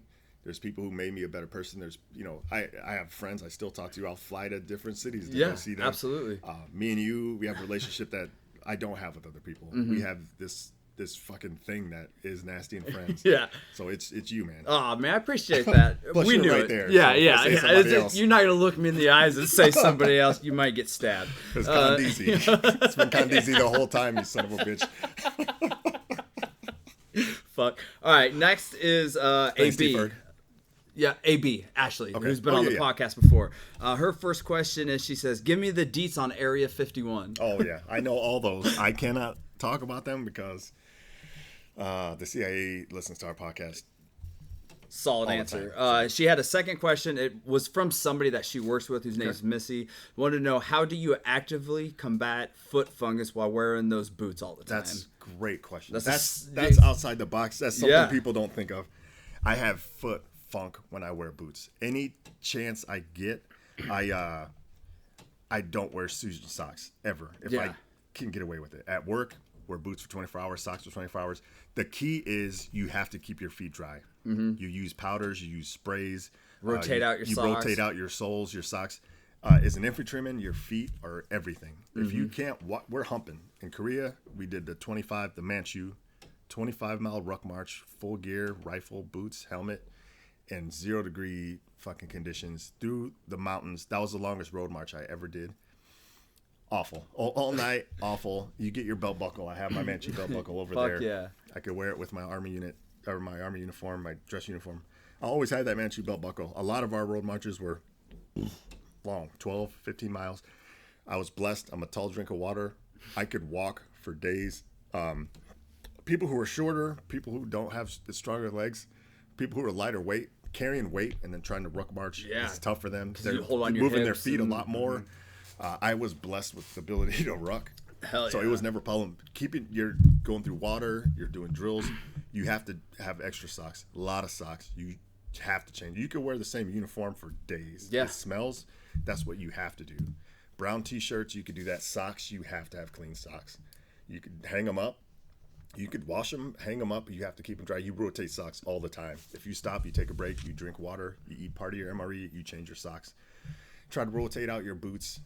Try to keep them dry, but that's the key. You could get gangrene, you get trench foot, you get immersion foot. Jesus. You start getting So the key is just diseases. keeping them dry. Keeping them dry, keeping them clean. If you start getting blisters, they start breaking, they could get infected. Because the thing is, there's like, if you get behind on that, you can't keep up. can't keep Like, up, there's then no you're way, fucked, because yeah. you're always on your feet. Yeah, that's a solid ass That's a question. great question. It's a great question. All right, so then next, friend of the podcast, Sarah, being Nice. she has Oh, yeah. two questions. Okay. Question number one: did Bush really do 9/11? Bush did 9/11. I'm pretty sure they've already. That's everybody knows that. Yeah, Yeah. Bush yeah. did 9/11. Yeah. Next question. Next question: what are your thoughts on Snowden? That's a great question. I honestly, I didn't listen to the podcast. I know of Snowden. I know. When he was on Rogan's. Yeah, I didn't listen it's to great that yet. podcast, I didn't listen man. to It's that very yet. interesting. I would definitely highly suggest it because there's a lot of stuff like. I mean, because I knew about it, but I didn't know like some of the details that they talk about. And then even if just like the last, like I think it's like within the last hour of the podcast, last half hour, 45 minutes or so, like they just talk about like cell phones and stuff, and it's just really enlightening. I really enjoyed it. So yeah, from what I know of him is he's not the enemy like the government wants you to think. Yeah, I personally don't think he is at all. And like I said, I don't know a lot. From what I know, he's like a whistleblower, but he wasn't exposing like secrets to hurt America. He was trying to keep people informed that the government was possibly doing something wrong. So he's a whistleblower, as far as from what I know. And I support him. I think definitely listen to that podcast though. If the government's doing shady shit, I could see if you're like trading secrets or being, right. But no, if you're really looking out for the American people, I don't consider that treason or anything like that. I think you're a patriot. Yeah, that's awesome. Yeah, we're same page there. All right, so now we got 6 questions from the degenerate. Oh, they're gonna be fucked up. All right, I'm in. All right, so question number 1, it says he wants to hear the best food he got to eat because of the military career. Okay, the best food I got to eat because of my military career. Korea. There's a lot of those. One of the best things, and maybe that question will come up, but I got to travel a lot because of my military career. The states I've been in because of the military include Georgia, Louisiana, Texas, California, Kansas, Nebraska, Oklahoma, Pennsylvania, New York, Minnesota, Wisconsin, Arizona. And then overseas, Korea, Japan, Bosnia, Croatia, Hungary, Germany, and I might be missing a few. Oh, I'm sure you are. Yeah, I'm sure I'm missing some of those. Iowa, but in Korea the food was tremendous, and they had even your street foods were really good. And then you went to your restaurants where you're sitting on the floor. It's all family style. You take these leaves and you put meat, whatever in it, and you eat it like a. Korea is my answer. Dude, that's fucking great. Yeah, sure, that's a sure. solid ass answer. So I know that you like had heard or like had found out like the 1, 2, 3 game, Yes. like from the military. So he wants to know the best 1, 2, 3 that you saw in the army. In the army. That you saw, because like if I remember right, you got it for like somebody that was playing. It started a little bit before we went to not South Dakota. It was Fort McCoy, Wisconsin, I believe. It was my last AT with it was Fort McCoy, Wisconsin, my last AT with firefighter detachments. We were up there for just 2 weeks, and right before that, it was getting on. And the best 1, 2, 3 I saw was with Carlin having to wear red yoga pants that Long found in the streets. I brought him for that, and then he had to wear that to the water park with a thong underneath it. And we have pictures of that. That's the best one. Yeah, the fact that they were found like in the middle of the road. Yes. Yeah, that's a pretty solid ass one. That's it. And there's a lot of them. So I mean, there's a lot of them, but that one sticks out in my mind. Yeah, hell yeah. Great questions, by the way. Best and worst MRE. The worst is the cat shit fajita. Worse than the omelet, cheese omelet. Yeah. So to me, it was always the omelet. It was just I couldn't fucking eat it. Yeah, you're right. That one, like the cat shit fajita, I would eat it. Yeah, you could at least get it down. The omelet, I wouldn't even eat. Yeah, I wouldn't even eat it. So that one is the at least I think at least with the omelet, because it was like a cheese or like veggie omelet, it came like with some candy and shit. So like the sides weren't as bad as some like the other sides, but you just couldn't eat the omelet. And that was like the main thing. Yeah, I don't like that. Then there's some vegetarian ones that I just didn't eat. Yeah. But the best one, I think. Fuck that. MREs change every year. Yeah. So for the last 20 years, I would say back in the day, it was my beef stew, and it came with crackers and peanut butter. And you could put the crackers in the beef stew. It might have came with cheese, and then you could put the cheese in the beef stew along with the crackers, and it had like M&Ms or brownie with it. And that was the best. It's always hard to fuck up like a chili mac one. Yeah. It was always really really good. Yeah. And, For me, it's the beef stew. That's solid. This one we've answered, but just to say it again, the favorite weapon. Well, I guess it's a little bit different. So favorite weapon you got to handle. So obviously we know the saw. You've said a million times that you absolutely love. You got to handle it, but is there one that like you just got to handle maybe once that was just like this was the best? You'd probably still say saw for that, or Yeah, it for me is a saw. Like fully automatic weapons are dope. The 240 is the same is close to the saw, the M249 squad assault weapon, but it's that bigger caliber. It's a 7.62 comparable to a 308. And when you shoot it, because I qualled on it, like in the chemical unit, I qualled on all those. We went to the. I talked about it, so I won't spend a lot of time. We went to the range. I shot over 4,000 rounds. The 50 cal Modus Browning machine gun, that shoots a 50 caliber round. It's gigantic. That one is fun to shoot. The 240 kicks your ass, man, because it's hitting your shoulder, keeping it tight to your shoulder, but it's really rocking. It kicks up gas, and it kicks up dust, so you can't really see. You're really relying on the person behind you to keep their eye on target, see where your rounds and your tracers are going, and then tapping your helmet or your shoulder, telling you where to adjust fire to. You can't even hardly see.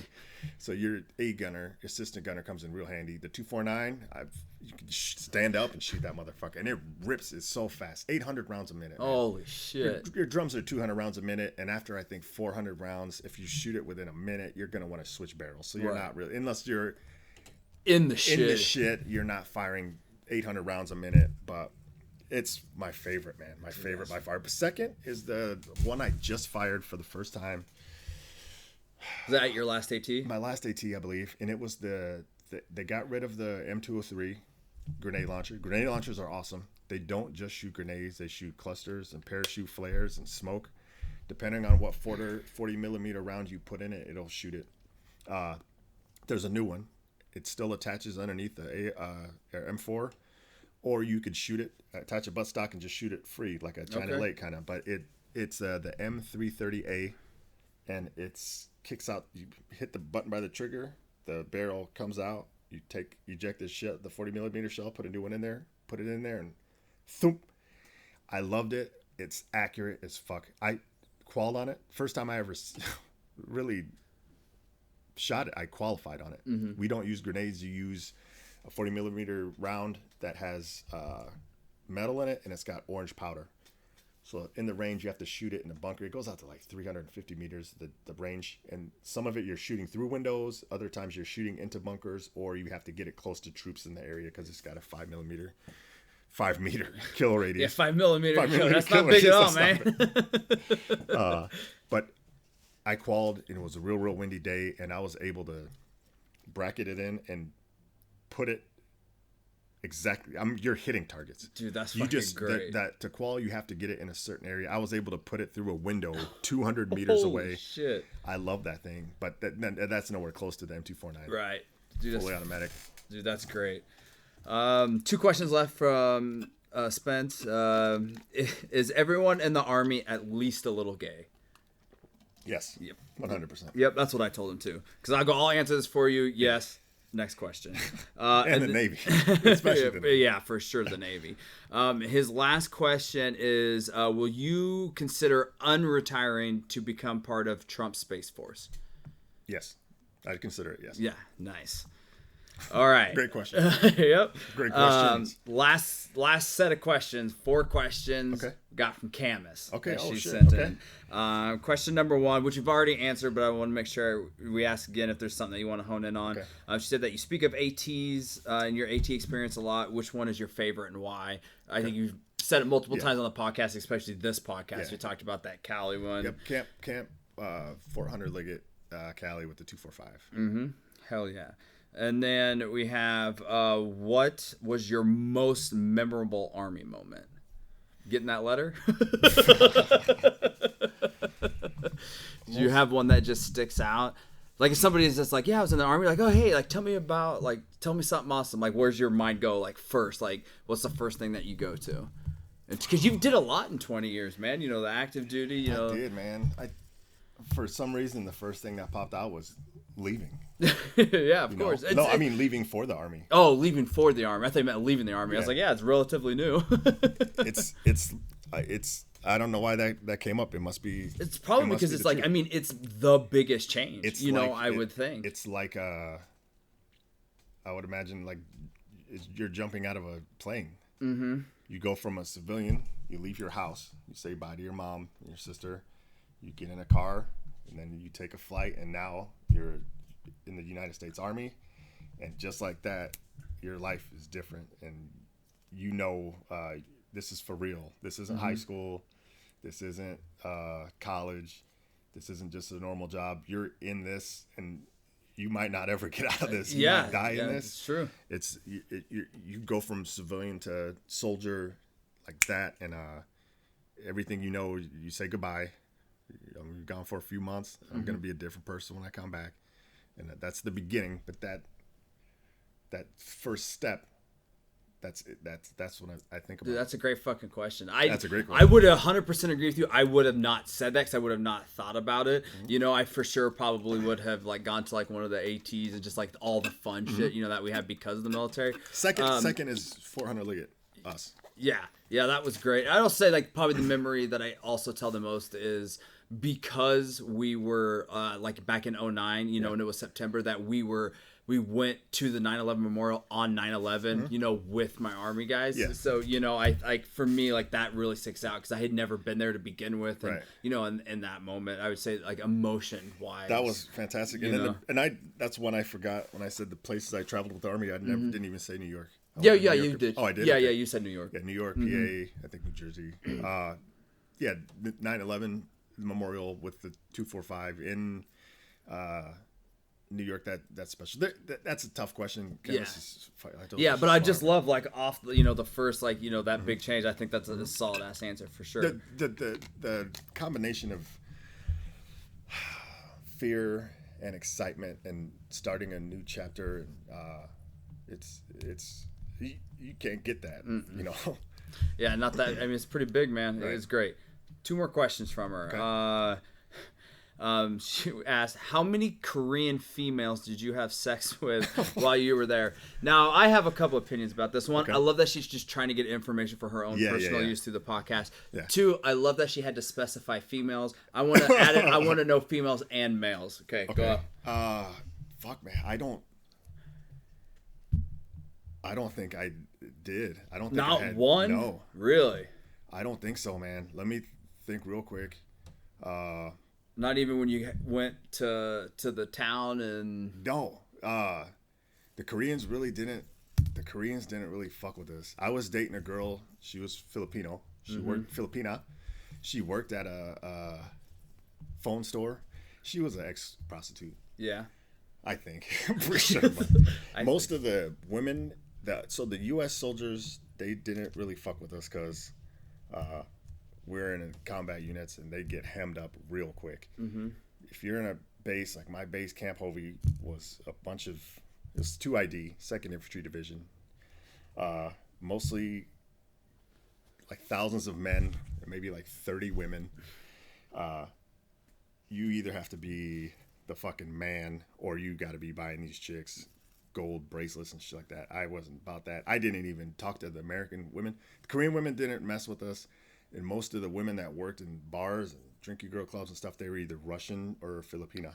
So Nice. as far as Korean women go, it's embarrassing, but I think that answer is 0. Yeah, and just to be clear, also 0 for males as well. Yeah, just to make sure. All right. Yeah, 100% 0.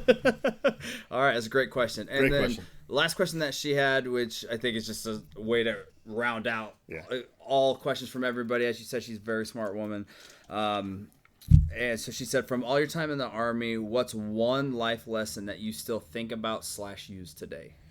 To push yourself, to be confident in yourself. You know, I really I would say my biggest outtake from like, you know, this 2-parter podcast that we've done is I didn't know that you didn't have like self-esteem. And I just felt like that was the thing that you really took the most. I mean, just on the outside listen, I think all the nasties out there listening will probably say that too. And I love that. I love that I learned that about you. Yeah.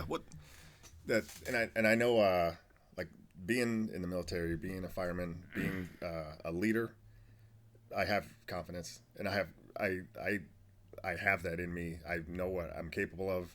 I know my limits. I know no matter what, I'm going to be okay. I know no matter what situation I'm in, I'm going to make the best of it. and I'm gonna try to survive. And I'll if you're on a team with me, whether we're a family or a shooter team or a firefighter team, if the world is crumbling around us, we're gonna be okay. We're gonna figure this shit out. We're gonna react. We're gonna be fine.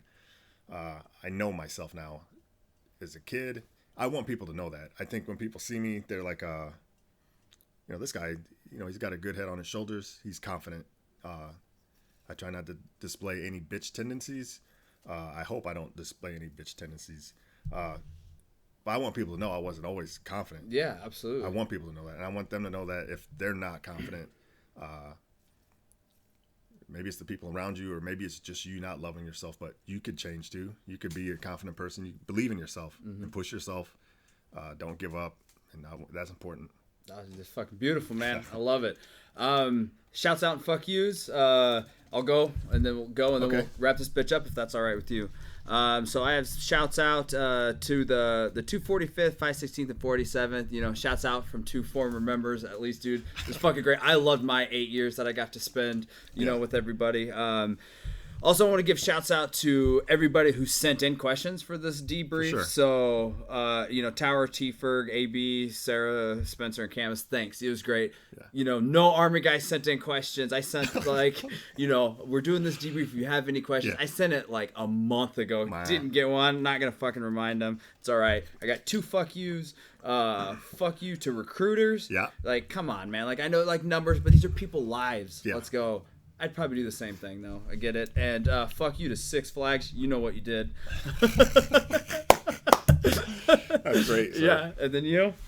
Real quick, before I do my fuck yous and shouts out, I just want to for advice, anybody thinking about the military for their kids or whatever, or family members, or you got a cousin or something that's interested, you want somebody to talk to, hit me up. I will set time aside, and we could talk all day about it. I will talk to that individual. I don't care if they're a stranger or not. I will tell them 100% my experience, try to give them advice, try to help them make the decision. I will help any way you can. Know that the recruiters, and I said this before, there's good people, there's bad people. A lot of the time, they are dealing with hundreds of people. They get quotas like, we need people in this unit. We need people in this unit. Get people in this unit. They will lie to you. Get what you want. Take your time. There is no rush. This is a big decision. The recruiter will tell you, and there might not be. They might be 100% with you. Like, hey, I want to go. I want to be an airborne ranger. There might not be slots right now, but that's fine. They will be. Be like, I'll wait a month, 2 months, 6 months. If this is something you want to be a sniper, get it in your contract. They will tell you, you'll get the basic. Tell them you want to go to airborne school. Tell them you want to go to sniper school. That is not realistic. There's so many people that want to go to airborne. I never got to go to airborne school, and I wanted to. And what they would do is they go off of rifle score, PT score, who's a stud, who's not. A lot of times, I'm not bragging, I was in that category, but then they want people to re-enlist, right? So they're like, look, man, what do you want? What do you want to go? What do you want? You want to go to airborne school? Like, yeah, you give me airborne school, I'll re-enlist. Done. There goes that slot. Yep. Although, Pags is fucking rock solid. We told him we're going to send him airborne, but we don't have a slot anymore. We need it for this guy because we want him to re-enlist. So it's hard to get certain slots. If it's something you really want, get it in your contract. Don't trust the recruiters. They will lie to you. Hit me up anytime. I will talk about this with anybody. I will give them solid advice as you could get. My shouts out. I want to say there's a lot of them. Yeah. I'll condense it. Everybody who asked questions, they were fantastic questions. Thanks for setting that up. Yeah, no worries, man. Cool. It was fun. I was having fun doing it. I just couldn't wait. Shouts out to Pags. Shouts out to Tower, Slayer. Shouts out to Camus. Shouts out to Corporal Harris, man. My fuck yous is short. The same people from the fuck, marry, kill list. So that recruiter who did me wrong, it all worked out. I'm not going to say your name. If I see you, I would still be like, hey, what's up? Like, there's really no animosity. You did a shitty thing. I'm not going to hold that against you. I'm not losing any sleep over it. Sergeant Mole, for just being a bad individual and punching a young soldier in the face when you're in command of that soldier, supposed to be protecting them. And Heisinger, He might be a good guy now. He was a little bitch. Right. But that's what I got. Dude, that's great. Nasty's season 3, episode 60. You know, it's fucking great. Part 2 of the debrief. I just want to say before we sign off, man, just thank you for everything. Thank you for doing this debrief. I know you could talk about military all the time. You're just like, I don't know who likes it, but I like it. You know, it's great. Thanks for being a badass NCO. You know, I got to, like, you know, serve directly under you for 8 years. You know, I still take things, you know, that taught me just, like, you know, for life. It's great. You're one of my best friends. We get to do this, which is my favorite thing that we do. And so, you know, just thanks for being a veteran and serving in 20 years, you know, too, like, kicking it out. Like, you had that speed bump right there at the end, but you got through that. You kicked the drugs, and we're fucking happy for you, man. We're glad you're clean and just kicking ass. So you guys remember, life is simple. Don't be a dick. Night sluts. Motherfucker, yeah, yeah!